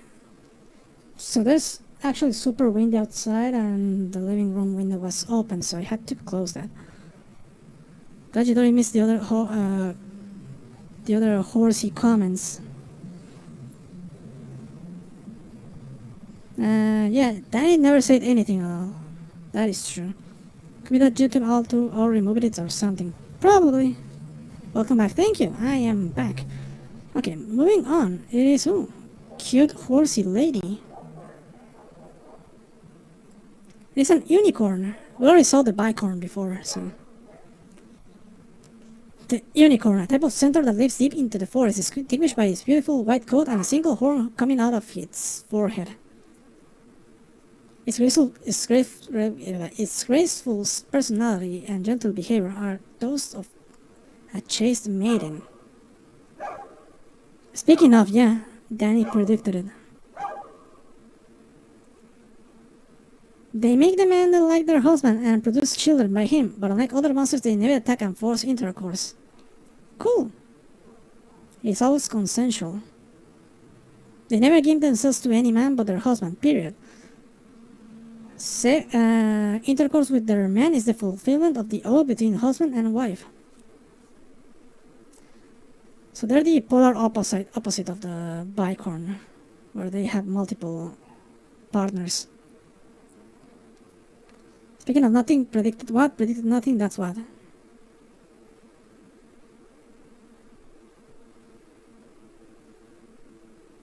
When they swear their oath to their husband in order to make everything they have dreamed of a reality, they'll use their little body to have them that they had been saving just for their husband to thoroughly service them. Cool. Their own energy protects them from the external demonic energies, so it normally causes no problems. However, if the husband cheats on her and demonic energy from other monsters accumulates in his body, or if she has sex with a man who has had sex with monsters many times instead of a virgin, then she'll be helpless to prevent it, and demonic energy will be poured inside of her. When that happens, an unicorn becomes a bicorn. So that's how you get bicorns, because you kinda break your oath with your horse waifu, and she slowly becomes a bicorn. The symbol of impurity. You're taking music requests if you want to. Just make it non-DMCA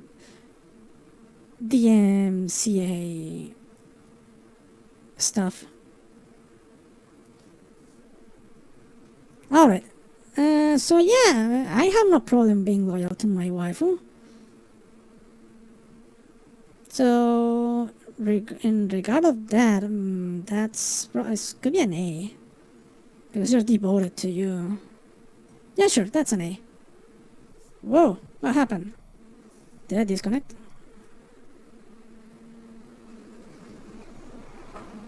No, I think my chat only had a hiccup. The stream seems fine, okay. Moving on, it is the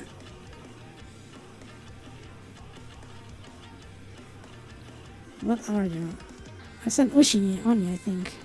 Not yet. You wanna send... No, I didn't disconnect. It was just my chat that went poof for a second. Okay, moving on, it is the Ushi Oni. If you wanna send a music request, that's fine. Just don't make it DMCA claimable or something. Okay, Ushi Oni, a kind of arachnid that only inhabits the Zipango region. They possess the upper body of a woman with green skin and the lower body of a spider covered in black hair. Absolute waifu, I say. Talking about the disconnect stuff. Oh, okay.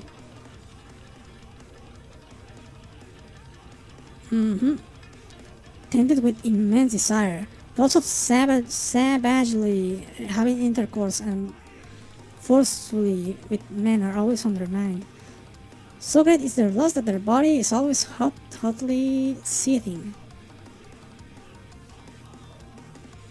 Sometimes Uchi only come down from the mountains and attack humans, settlements and seeking men. They'll shoot out webbing that is almost like a rope, tying them up and take them back home deep in the mountains. So just joink people out of the town, got it. No matter how much sex they have, their boundless sexual lust is never satisfied. I don't know, is there any letters U, C sounding music? I don't know. I'm not an expert in letter music.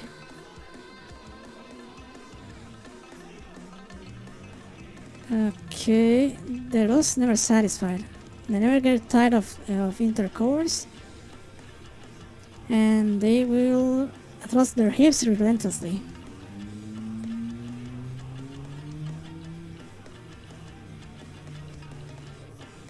Okay.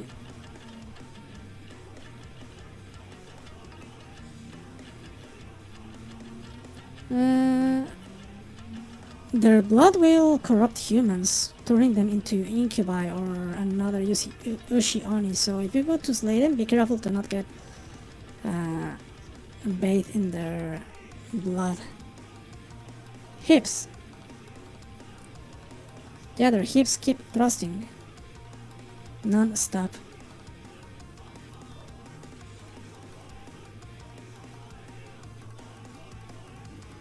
Oh, they regenerate too after being wounded.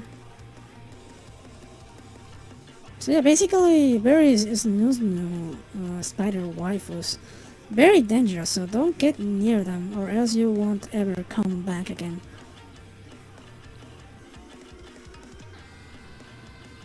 Hips Don't Lie by Shakira. Yeah, that's an absolute instant DMCA. Okay, maybe a D. If you are able to get out somehow, then yeah, go for it. Best wild sex in your life. Alright, moving on. What is the Valkyrie? We already saw the Dark Valkyrie before. So this is the vanilla version. Let's get some info.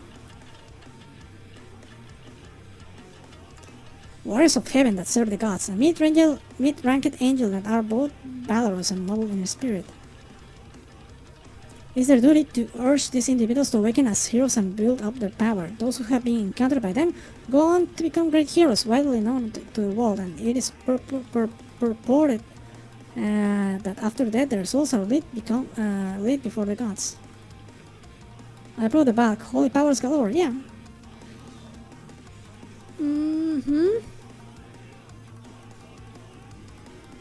They don't get corrupt right away because of their divine protection they innately possess. Unwavering, they will seek to fulfill the duties given to them by the gods. However, once their power is bound with demonic energy, if they raise a man as a hero, it not only builds up his abilities, but also hardens their sexual desire. Cool.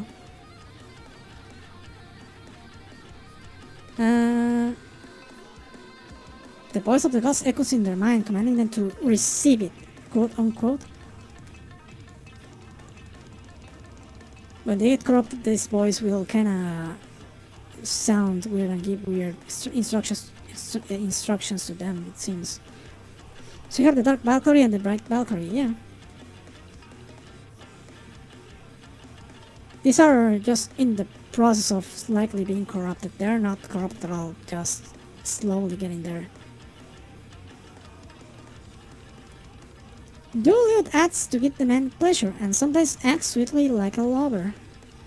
The Valkyrie will be like, huh? But they are unable to disobey the gods' voices, so they're gonna do that.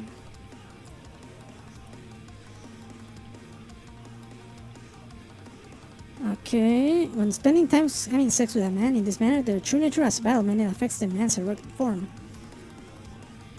It causes them to become attracted to the sight of the man who seeks them as a woman and direct his desires towards them. By the time due to divine commandments is replaced by for his sake as Valkyrie, they have already completely become a monster. Furthermore, actually their communication with the gods was cut off from the moment they became demonically corrupted. They become unable to hear this voice, but if they realize it before them, then they fall as a black battle maiden, a dark Valkyrie. C tier give it time to climb up the ranks, the darker it gets. Yeah, that seems reasonable. Okay. Let me check.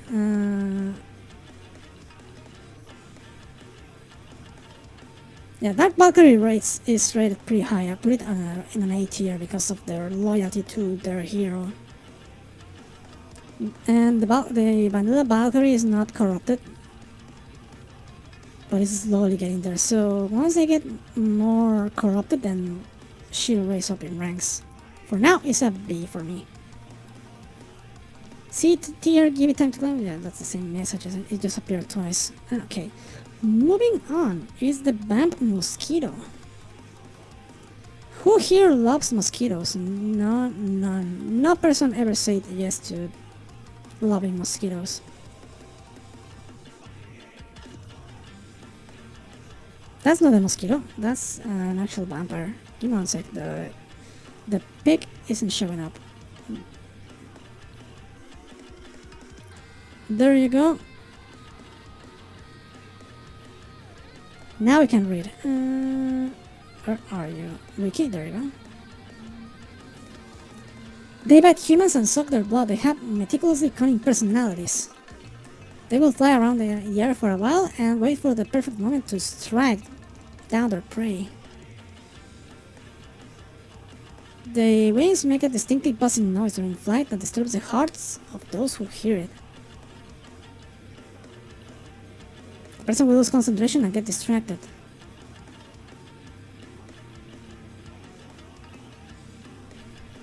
This sounds like a job for a giant fly swatter. F tier. Fuck mosquitoes. They're only a species that I'd be most unhappy with if they went to sting. And holy cow, she is barely covered. Yeah, mosquitoes wear no clothes at all. Their only staple food is flower nectar. Although they prefer man's blood, they don't suck it indiscriminately. They mainly suck blood during the sexual intercourse. They are able to adjust their own womb to more easily receive that blood and mana based on that information. So they suck your blood, they sense what their partner likes based on that blood information. They adjust their womb. Okay. Shoe fly, don't bother me.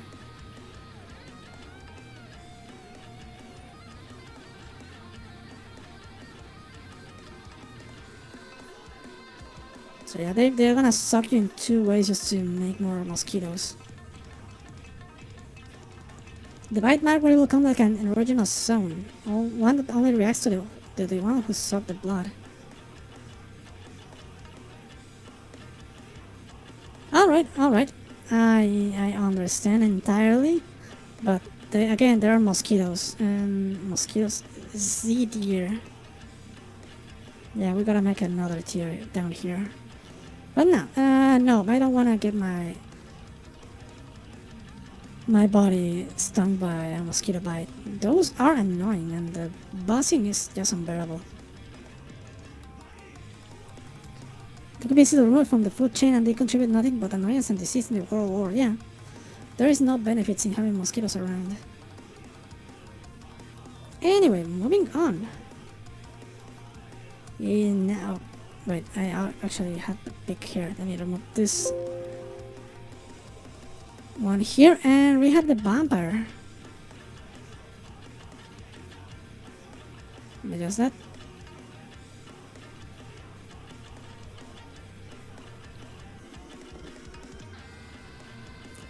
A higher rank of monsters, boasting high magical power and a surprising amount of superhuman strength, which inhabit places such as Mammono realms. They reveal themselves only at night and use the cover of darkness to attack their prey. They are prideful, considering themselves to be nobility, while strongly looking down upon humans as lesser beings. This is for eye sleep. They're very itchy. They feed on the essence of human men, but they don't obtain it through sex like a succubus would, instead biting a man's neck with their fangs and obtaining it in that manner. When they suck blood, they infuse the man with a slight amount of demonic energy. The men don't feel pain from the act of them feeding. Instead, both the one doing the suck and the one getting sucked can obtain pleasure enough to melt each other's brain. Cool. Aim tier for morbidly. Absolutely. I usually won't be able to have any food involving garlic around them. I guess. It depends on the lore, on the story you're placing them.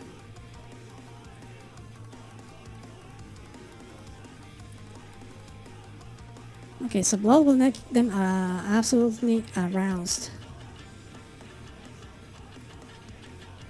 Men they are fond of are taken away to their homes and kept as both servants and food sources, being forced to take care of the vampire herself. When they are looked after by the man they brought home, a powerful feeling of love swells up, and when they look at that man, their body will drop badly.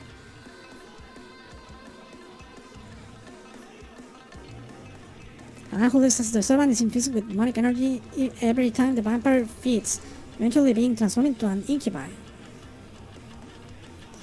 They will be treated by the vampires as nobles, the same as themselves. Alright. What else? The nature changed into that of a kind of succubi. Okay, that's expected.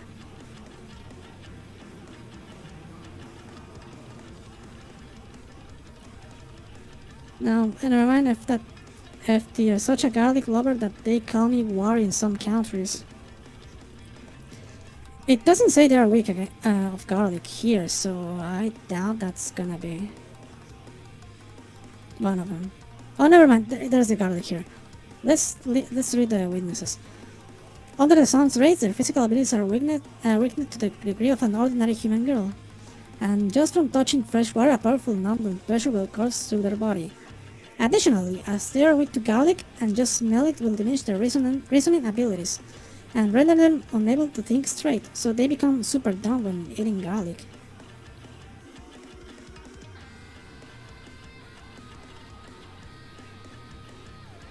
I'm sorry I lost it there for a moment, folks. That's fine then, Oni.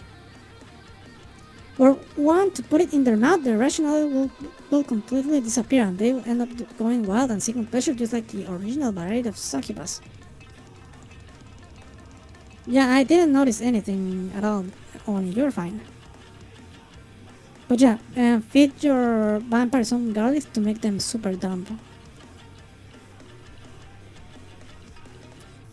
Alright, I love vampires, but this description on the Encyclopedia is just slightly off for me. So I'm gonna put them on an A tier. They're not on the S tier up here, unfortunately.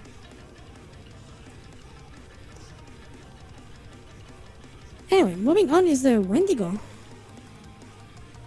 Wait, why didn't you change the... Why are you showing the mosquito after the vampire? I don't get it. Anyway, Wendigo, let's go.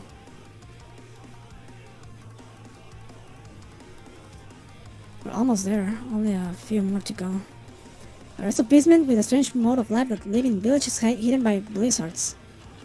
They follow around travelers roaming in snowy mountains and trail them from behind during blizzards. They are experts in the art of self-concealment. They will call out the traveler in a faint voice. This behavior leaves travelers with an eerie impression. But they are received with an extremely warm and gentle race. Yeah, sorry, the mosquito for some reason was after the vampire. I imagined something tall, but no. It's just the big code they have behind them. They do not like to reveal themselves in front of people very much, so they try to guide people to the exit of the mountain with just their voice and a hint of their presence. Ah, so they're good. They will lead you to safety. In such circumstances, travelers will be able to see what they look like for the first time. Even though the girl will be entirely covered in the overcoat, the traveler can still discern the curves of her body, and will hear her lovely, caring voice. Alright. And Wendigo can only hide her appearance in the mountains during blizzards. Once traveler has safely left the mountains, if they turn around, they will be able to confirm what the Wendigo looks like. No small number of men will decide to return to the snowy mountains after that. Sorry, an S tier because it's not a mosquito. Yeah, absolutely.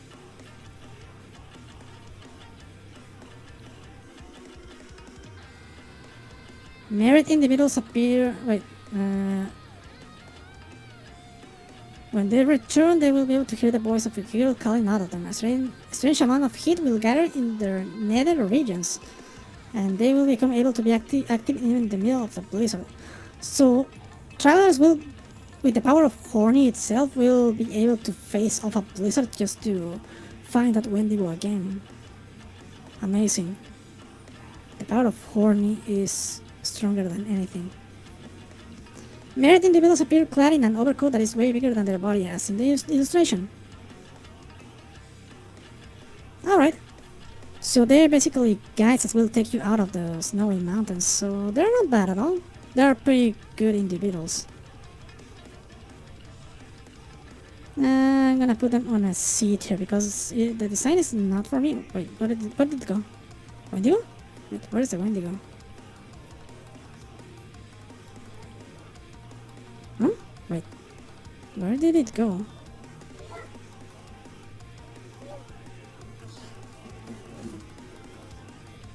Oh, it went into the F tier, what the hell?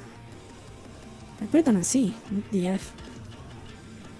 Actual Wendigos are terrifying and awesome. Yeah, they're absolutely insane. Yeah, I don't know why. I was dragging it on the C tier, but it somehow went itself into the F tier. That was weird. Anyway, the Werbat. Let's go. That's not the Werbat, that's the source code of the page.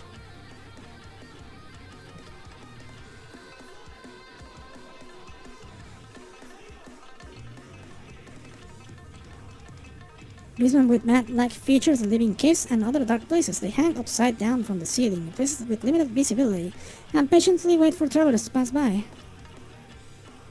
When multiple individuals are occupying the same space, their loud moaning and gasping will highly arouse the others, causing all of them to swarm the man. Oh, collective intercourse. Once one of them is done with the man, the next one will come again, and so on and on until all of them are satisfied.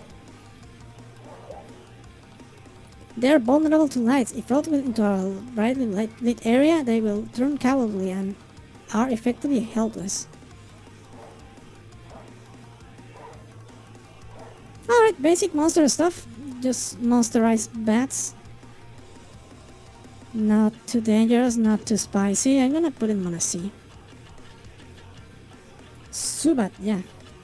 Should get Morb on S tier. Oh yeah, absolutely, another Morby moment. Does horrible factor in the tier list too? Yeah, it also. In my ranking, I also rank those who can hug very softly way higher than other monster girls, I think. After all, it's not just about the horny, but about the potential waifu-ism of the monster girl. Anyway, moving on. It is the werecat. Okay, now we are into the OG cat.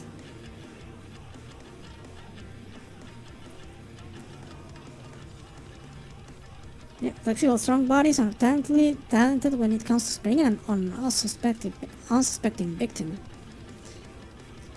They live in forests, but also some live around human villages, awaiting the opportunity to attack human men.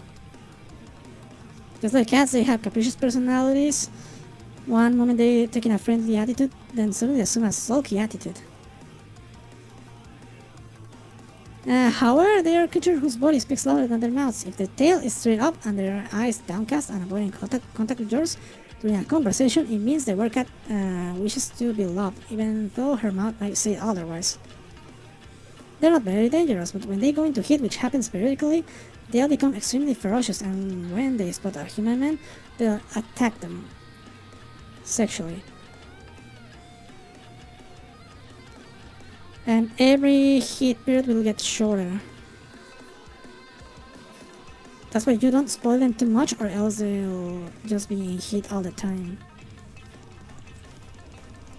I think, like the werecasts, cat ass, F tier. Yeah, it is a cat archetype, so you get what you see in a cat girl. So C tier, C for cat, because a cat is fine too. Anyway, moving on. Is that a were bunny? What's that? Yeah, it is a were rabbit.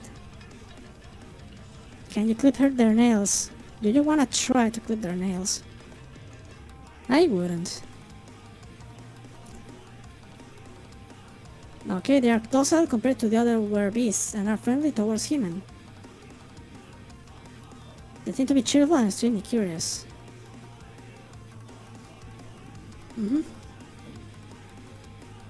Unlike most werbeasts, they have a fixed fertile time. Their mating season is year-long. Ooh, they're absolutely all the year in heat.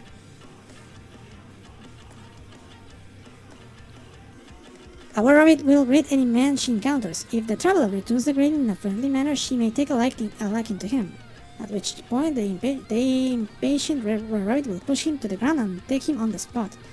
So you get snooze after you say hi to a bunny girl. You got it. It is said they hate being alone so much that they can even die from loneliness, just like real rabbits. Wow.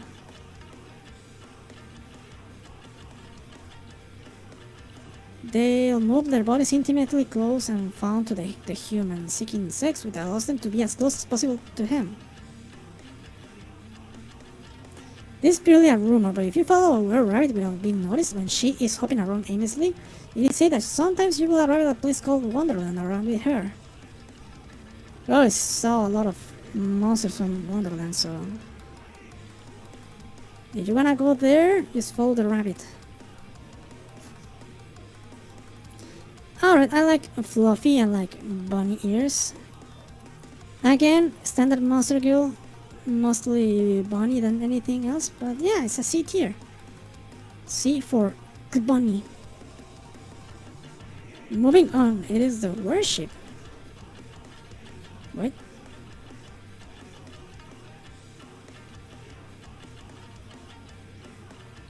Look at that fluff. A type of face man covered in a fluffy coat, having the characteristics of a sheep. They're always drowsy and lightheaded. I don't know about the eating the door do part, other than it's okay. Horny 24/7, 4, 30, 12, and thick speed here. Seems fitting.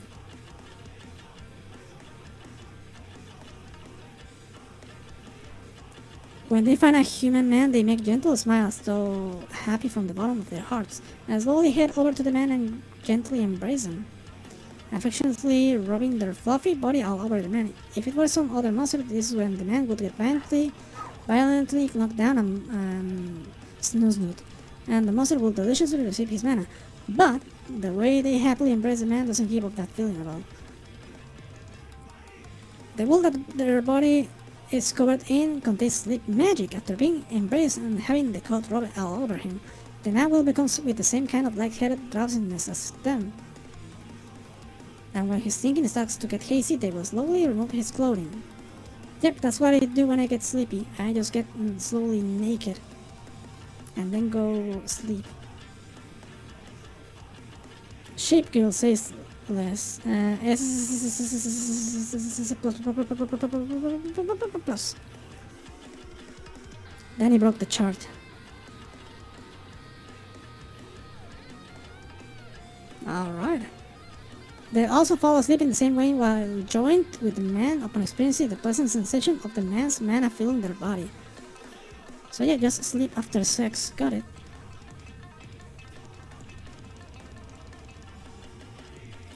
When the man awakens again due to a physiological phenomenon and the warm, pleasant sensation of being enveloped by them, their pingas, which is still inside them, will once again become stiff. Got it. Their fur is treasured as a material for bedding and pajamas. The deep sleep induced by the fluffy, comfortable bedding is very pleasant, and even with a short period of sleep, one can completely restore himself from fatigue and wake up feeling refreshed.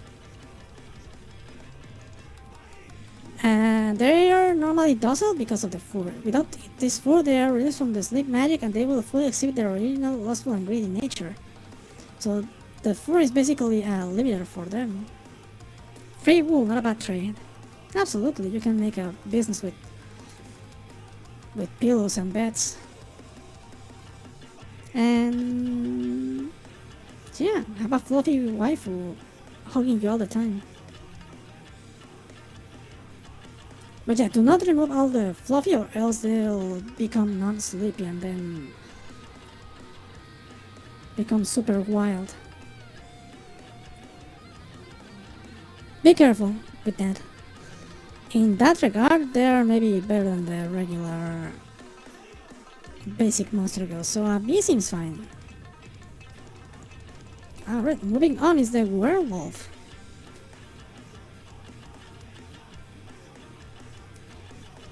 Their intelligence is high, but they are ferocious and they use their strong legs and exceptional stamina to prowl forests, mountainous regions, etc. in search of prey. When they find their prey, they attack and snooze, allowing themselves to be consumed by overwhelming special lust. They are ferocious beasts during mating. Okay. Since wild werewolf sleeps in packs, if they take a liking to a man, he'll be integrated into the pack. And then he'll end up having to service multiple partners.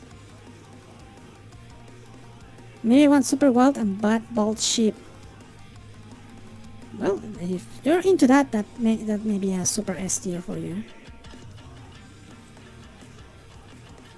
Okay, yeah, they wildly made. They add you into their pack. They sometimes recognize men as their superior if they are defeated, or if they fall in love, and then they'll end up becoming extremely loyal to their male partner they recognize as their superior. In other words, their master, and they become just like a dog fawning over a man, even during snooze. Alright. Become the leader of the pack if you feel daring. Yeah, I'm gonna put them on a C just because standard monster guild behavior. Then again, you get an entire pack if you beat them in combat or something, so could be a potential B, maybe. Anyway, moving on. It is the white horn.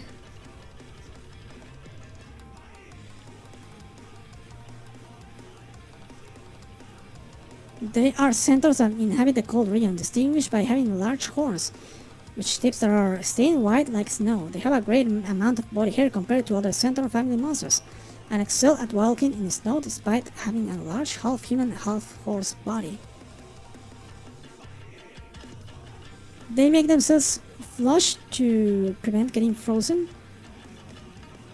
That's why their faces are always basically faintly flushing, giving off a slight feverish allure. They won't attack human men just because of that. They are kind and friendly towards humans, and when they spot a person about to pass through a snow-covered roller mountain, they let him ride on their back and carry him because the trip is dangerous. Legs for days, absolutely. Look at those. Extra fluffy, she's already earning extra points. Okay. When riding on their back, they will recommend to cling to their body as closely as possible. But when, with hot breath, and they make that remark to a man, he may get the wrong idea, teasing and truly rubbing their body more than necessary, which might even make their body flush hot and turn them on regardless of how cold it is. Werewolf C, Whitehorn S for that hat. Yeah, but can you get the hat? That is the question. So yeah, you get close to them, you get hot, and in return she gets hot, and then you get hotter, and then she gets hotter. It's a chain reaction. Even when aroused, they won't attack a man in the middle of a snow-covered road. However, as soon as they get off the road, they'll take him into their station, which also serves as an inn, and he'll end up having to deal with their hotly flushing body. The intercourse with them begins with an embrace so gentle and warm that is it as if alone could restore a man whose body was frozen on a snow-covered road, and a kiss so deep that it seems enough to melt each other's lips. Alright, I only care if they have one, period. Okay, you don't need the hat, you just have to see your wife wearing a hat. So yeah, that's very hot intercourse, absolutely.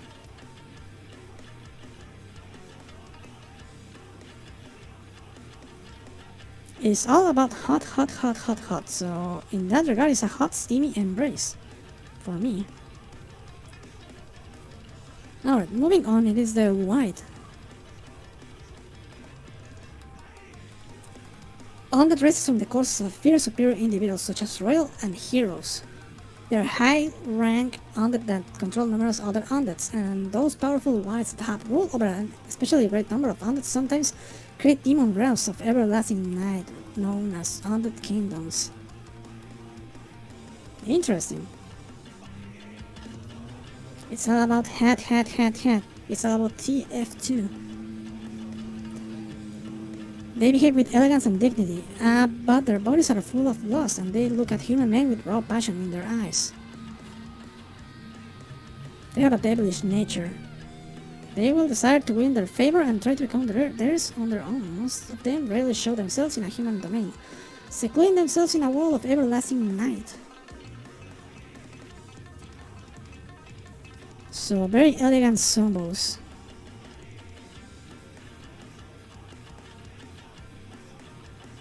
They'll captivate a man's heart and they won't let go.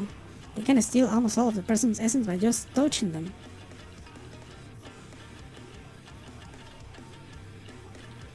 Zombies regain more of their looks from when they were among the living, the more essence they gain.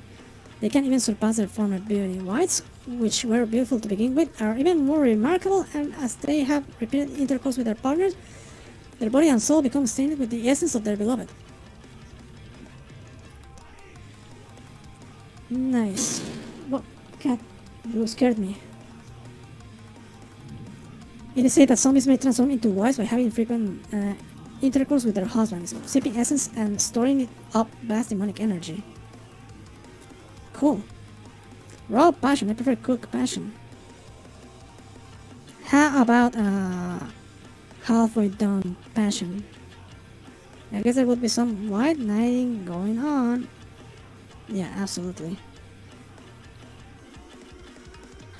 So yeah, you get a sunbow, you feed it a lot of goo, and they will maybe become a white.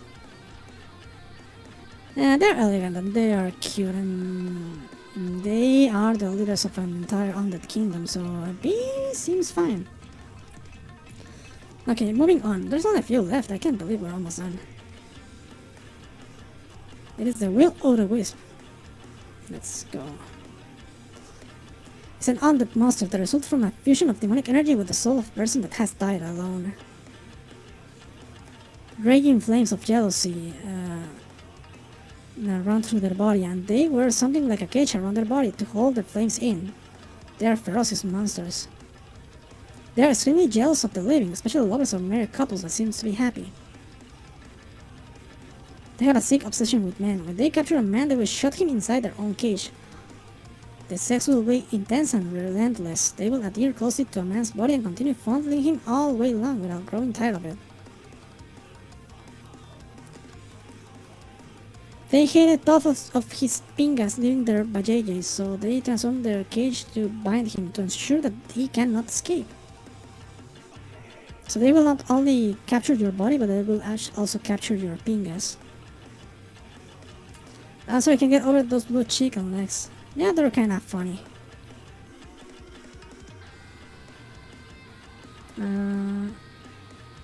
What else?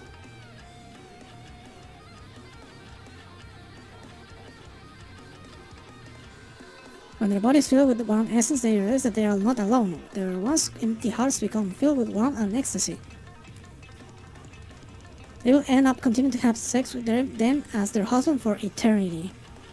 They're basically trapped there for eternity, just being squeezed out every single time.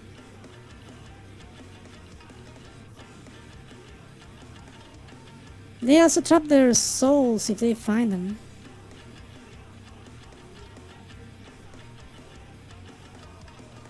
And make husbands of them. Oh, okay. So if you died alone, you can have your own ghost wife if you're lucky.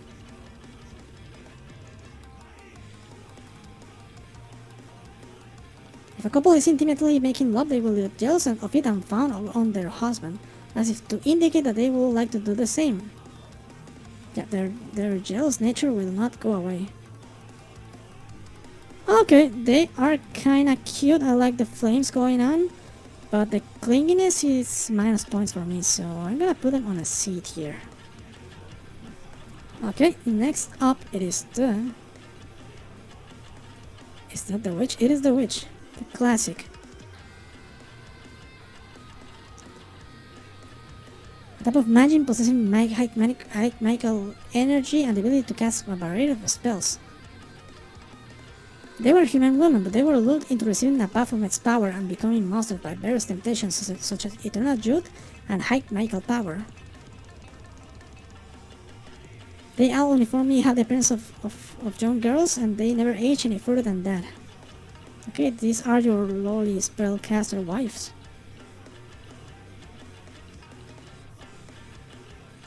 Okay, they form a master-servant pact with the person they like and become their familiar and Onichan. Hell, the witch little sister with an Onichan will become... It says literally here, Onichan. You become their Onichan, it says here. Oh, ooga ooga ooga booga ooga ooga hat. Ah, yeah, the top tier hat. They gather before a Baphomet and hold an assembly called Black Mass. There they will unveil new familiars and witch candidates who haven't completely been indoctrinated by Sabbath and human men and women who were gathered from village through proselytization and truthfully trained and educated in the ideology of Sabbath. So if you're joining a witch, you're joining also the cult of witches. Maybe you get a free hand if you join. Alright, they're cute. You have to become their familiar though, so if you're not up to the task, it may be minus points for you. But I guess the witch gets a B tier because they're not as bad as many others. Also hat. Okay, moving on. It is oh, it's the Wonder Worm. No hat here, but you get a super thick worm lady. I can't remember some of this actually. So basically, they smoke their smoky thing, and that smoke is aphrodisiac. They store nutrients inside their thick body.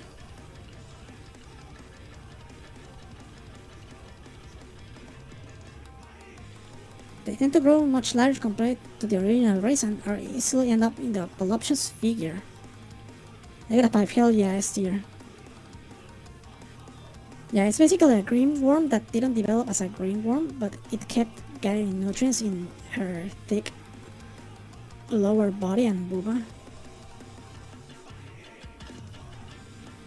And they smoke it to satiate their hunger so they don't overeat, but it's also very aphrodisiac. You can have a ton of conversation with them, but each time they talk, their smoke comes out and you start getting dizzy and horny.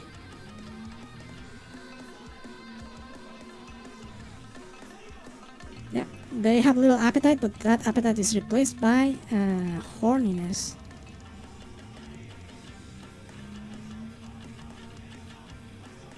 They frequently seek kisses during sex, and the breath thereby blow into their husband causes endless lust. They also love to perform the super suck. Alright, not bad. You get a nice chatting partner. It will depend if you like the lower body or not. But eventually the conversation will lead into intercourse, so yeah, I guess B tier seems fine. A B seems fitting. Anyway, moving on is the worm. Not a worm, but a worm. It is a dragon without legs and without wings. They crawl on the ground and are also called Great Earth Dragons. They have raw power, just like regular dragons, just not the lower legs. Their intelligence is extremely low. Their thoughts are simple, and basically all they think about is mating with human males. Sneaky cheeky kisses during sex with high off her caterpillusia. That's a word I never imagined myself saying. The easiest of S tiers. Yeah, they're dangerous. Yeah, so basically, they're less smart and more horny dragons. The insides of their head becomes colored with thoughts of nothing but sex with their husband they just obtained. They will either bind the man with their long body and begin sex right then and there. Their bodies are covered in hard scales, but they can recede, exposing soft, sensitive skin. So the abdomen and especially the front part of their upper body are very sensitive to receive pleasure from the heat and touch of a man's body. They can also transform into the form of an enormous dragon. But they don't actually do that often. Alright. Very standard dragon, very feral. I'm gonna put them on a C. Because as much as I like the huge claws, they are kind of a downgrade from the other dragon species.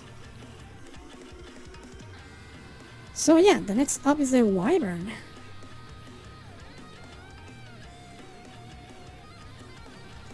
Both arms being huge wings, this dragon species is known as the wyvern. Same power as the other dragons, this variety can also return to the form it had before the current demon lord's ascension, so they can transform into huge wyverns as well. Kind of a funny name, C tier. Yeah, that's valid too. Sometimes all you need is a funny name to keep you going. They are neither haughty nor prideful, never looking down on humans. However, they are heavily driven by their monstrous instincts, have an abrasive personality, and are very willing to attack human men if they want to copulate. They will circle the skies in a large area, and when they find a spotted man they like, they will initiate an attack by diving out off the air and swooping down onto the man. Cool.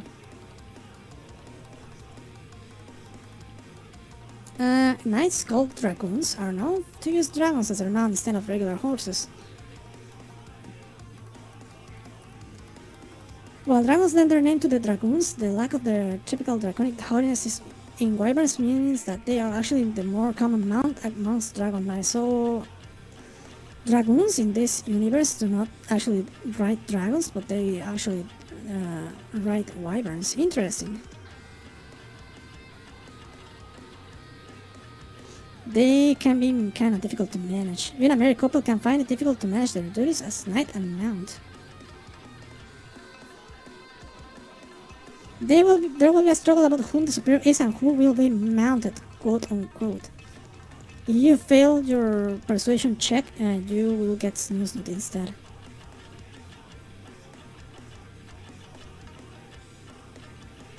Yeah, you gotta spend a lot of time with a wyvern if you wanna cooperate together.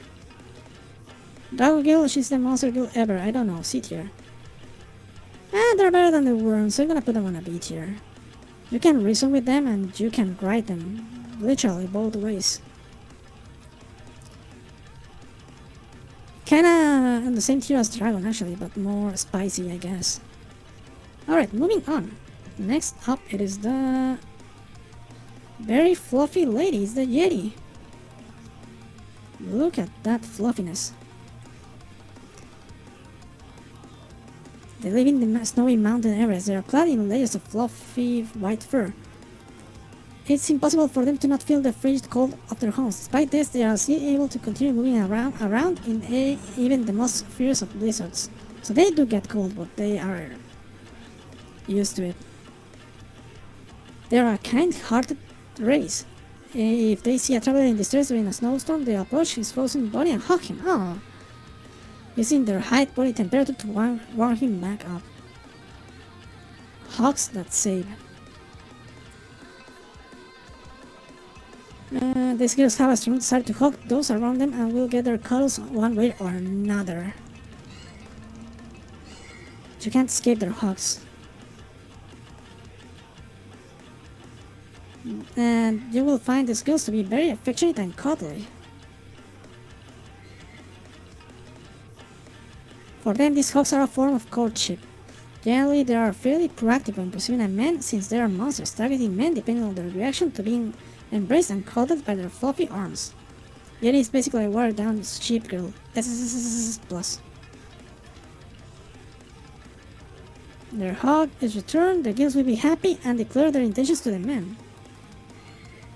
So yeah, you hug them and you receive a hug back, and then you hug them and they hug you back. That's their way of showing affection. They always dream of finding a man who won't struggle and reject them. While these girls have amazing physical strength and could easily pin a man down, something anyone hugged by them would know, they would rather use their natural charm and body heat to fascinate and seduce men, a human male, before coupling with them. So yeah, super huggy, fluffy waifu. I'm gonna put them on an A tier, absolutely. Big paws, big hugs, big heart. What is there to not like? Moving on. It is the Joko. A beastman type monster with the characteristics of a fox. Besides living in the forest and mountainous areas, many of them slip into the human settlements with a man who strikes their fancy after charming and enthralling them. The fact that she has no hat. She has no hat, but she has big fluffy bodies and a scarf.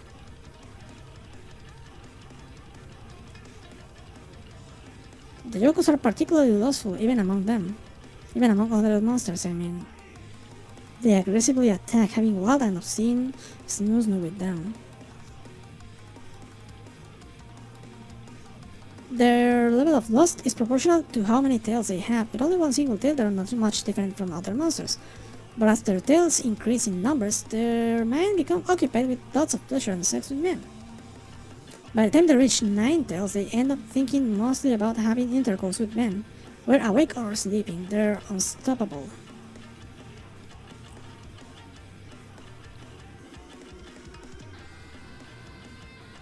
They release enormous magical energy when they have 9 tails. Human rationality diminishes and loss increases. Monsters become ferocious, and along with that, monsters such as succubi gather. Okay, they are super horny fox girls. I like that they have a lot of tails, but the fact that their personality gets affected by all of them, by the time they reach 9 tails, it's gonna be really dangerous to reason with them or talk to them.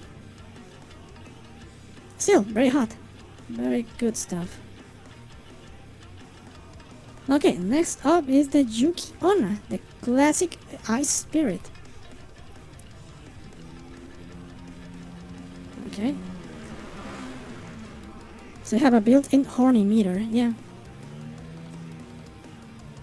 Doesn't sound that bad, just be honest and kind. Yeah, that seems reasonable. Just be you and get snoo-snoot. An ice elemental possessing blue skin and a chilly cold body. It lives in snowy mountains. They have the power to control blizzards and cause men to set foot in snowy mountains to get lost and then invite them to their homes. They are treated in their homes to meals, etc. and will likely receive a warm reception. Then she'll tempt the human seeking intercourse. If he rejects her advances, she'll lose her ice breath on the man. The power of the ice breath will freeze the human heart. With a frozen heart, the man will yearn for another warm touch, the same as she does. And then they'll do the deed. The inside of their body is warm enough to melt ice, and the pleasure generated from there will very easily melt a man's heart. Okay, there's a small snip here. While young and in child form, they play nicely with human children, but even during this period, their body will truly memorize the male who will have sex with them in the future and provide them essence. So they're like the kappas that they scout the children, and when they get older, when they both get older, they'll get together. Interesting.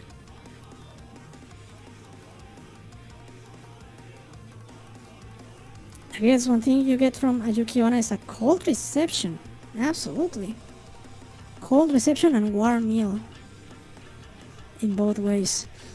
Okay, they are not dangerous at all. They're just gonna treat you well and whatnot. But they are not on the top of the top. So B seems fine. Okay, oh, is this the last one? It is the last one. The classic, the undead itself, the Sombo. We did it. It is the final waifu.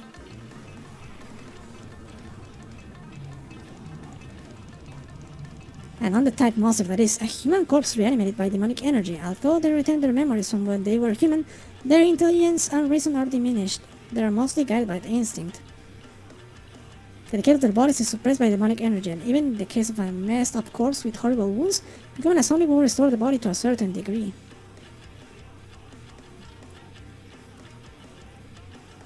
So in order to maintain their bodies, they absolutely must have a man's essence. When they spot a human man, they will aggressively attack him to obtain the essence out of both desires. They pile on their prey, indulging in snoo-snoo. There it is, F tier. Oh, Danny went there fast.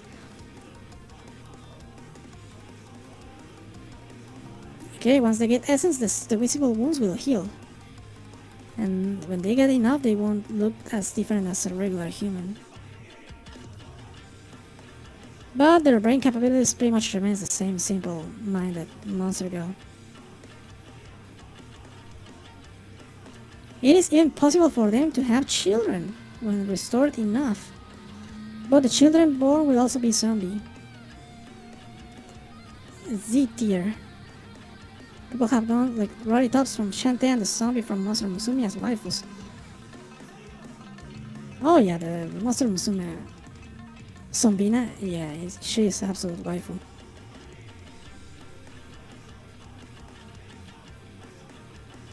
Yeah, standard zombie stuff, standard sex stuff. What else can you say? I mean, they're not deadly, so maybe a D. And that's it. Retops go hard, S tier, S tier. Yeah, when zombies have actually a level of intelligence, then that will raise their status by a lot.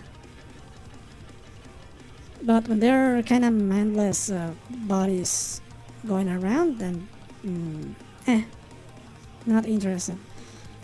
And there it is, Super Club, we did it! The list is done, and you can see right here from the S tier. It went quite well, gotta say. If I had more limit to the S tier, maybe I could have put a lot more up there. Like the Mothman and the Shogun. Maybe the Damper and the Dark Valkyrie could have been absolute S tier as well. But I guess with the limitations, that seems like the top of the very best. The A tier nearly close there. And then we have the B tier, which is pretty much okay. Good stuff, good meal. I never really vibe with this S tier limit, I'm gonna be honest. It was a good challenge, so I don't just put every single girl on the A tier or the S tier.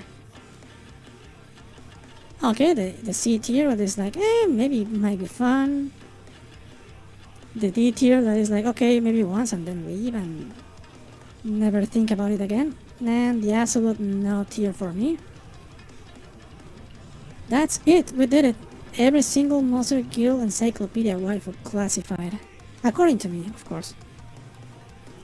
Your opinions may be different, especially if you are into hats. But yeah, thank you everyone for joining me tonight. I had a lot of fun. I hope you had lots of fun as well. It's been a long road with this list. So yeah. It's like you were gonna anyways. Maybe. But yeah, it's getting late already, so I'm gonna head to bed now. It's like at most an extra 5 girls, I bet. Probably 5 or maybe a couple more.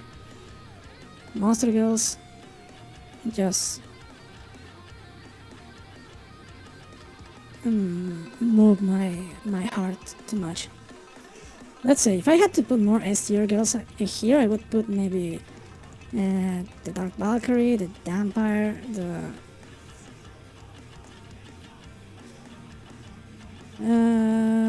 probably the Jabberwock. It could be the Papillion, only if she was the thick one, and the Shogun. Maybe the Mothman. Just maybe, and the Marsh Hare. If I had less restrictions, this might be the S tier.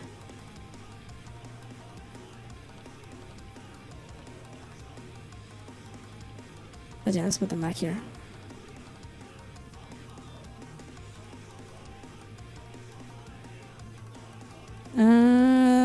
It was fun stream as always. See you next time. Yeah, guys, thank you for watching. I appreciate it. Sorry, bye. That's fine, Danny. Don't worry. And with that, let's end this amazing motivational music. Thank you. And if you really wanted to get technical with it, you could start rating them within the tier E, example, high B tier, low A tier. Nah, I think the way it is right now is more than enough. I can't just put mid tiers to anything. My brain needs to put them at a single spot. But yeah, I don't know if I'll be streaming tomorrow because I missed a day because of no power. But I'll let you know tomorrow how I feel. I may or may not stream maybe Mario Kart. But yeah, I'll let you know on Twitter. And with that, thank you guys for coming again. Don't sleep too late, and I'll see you all next time. Bye bye.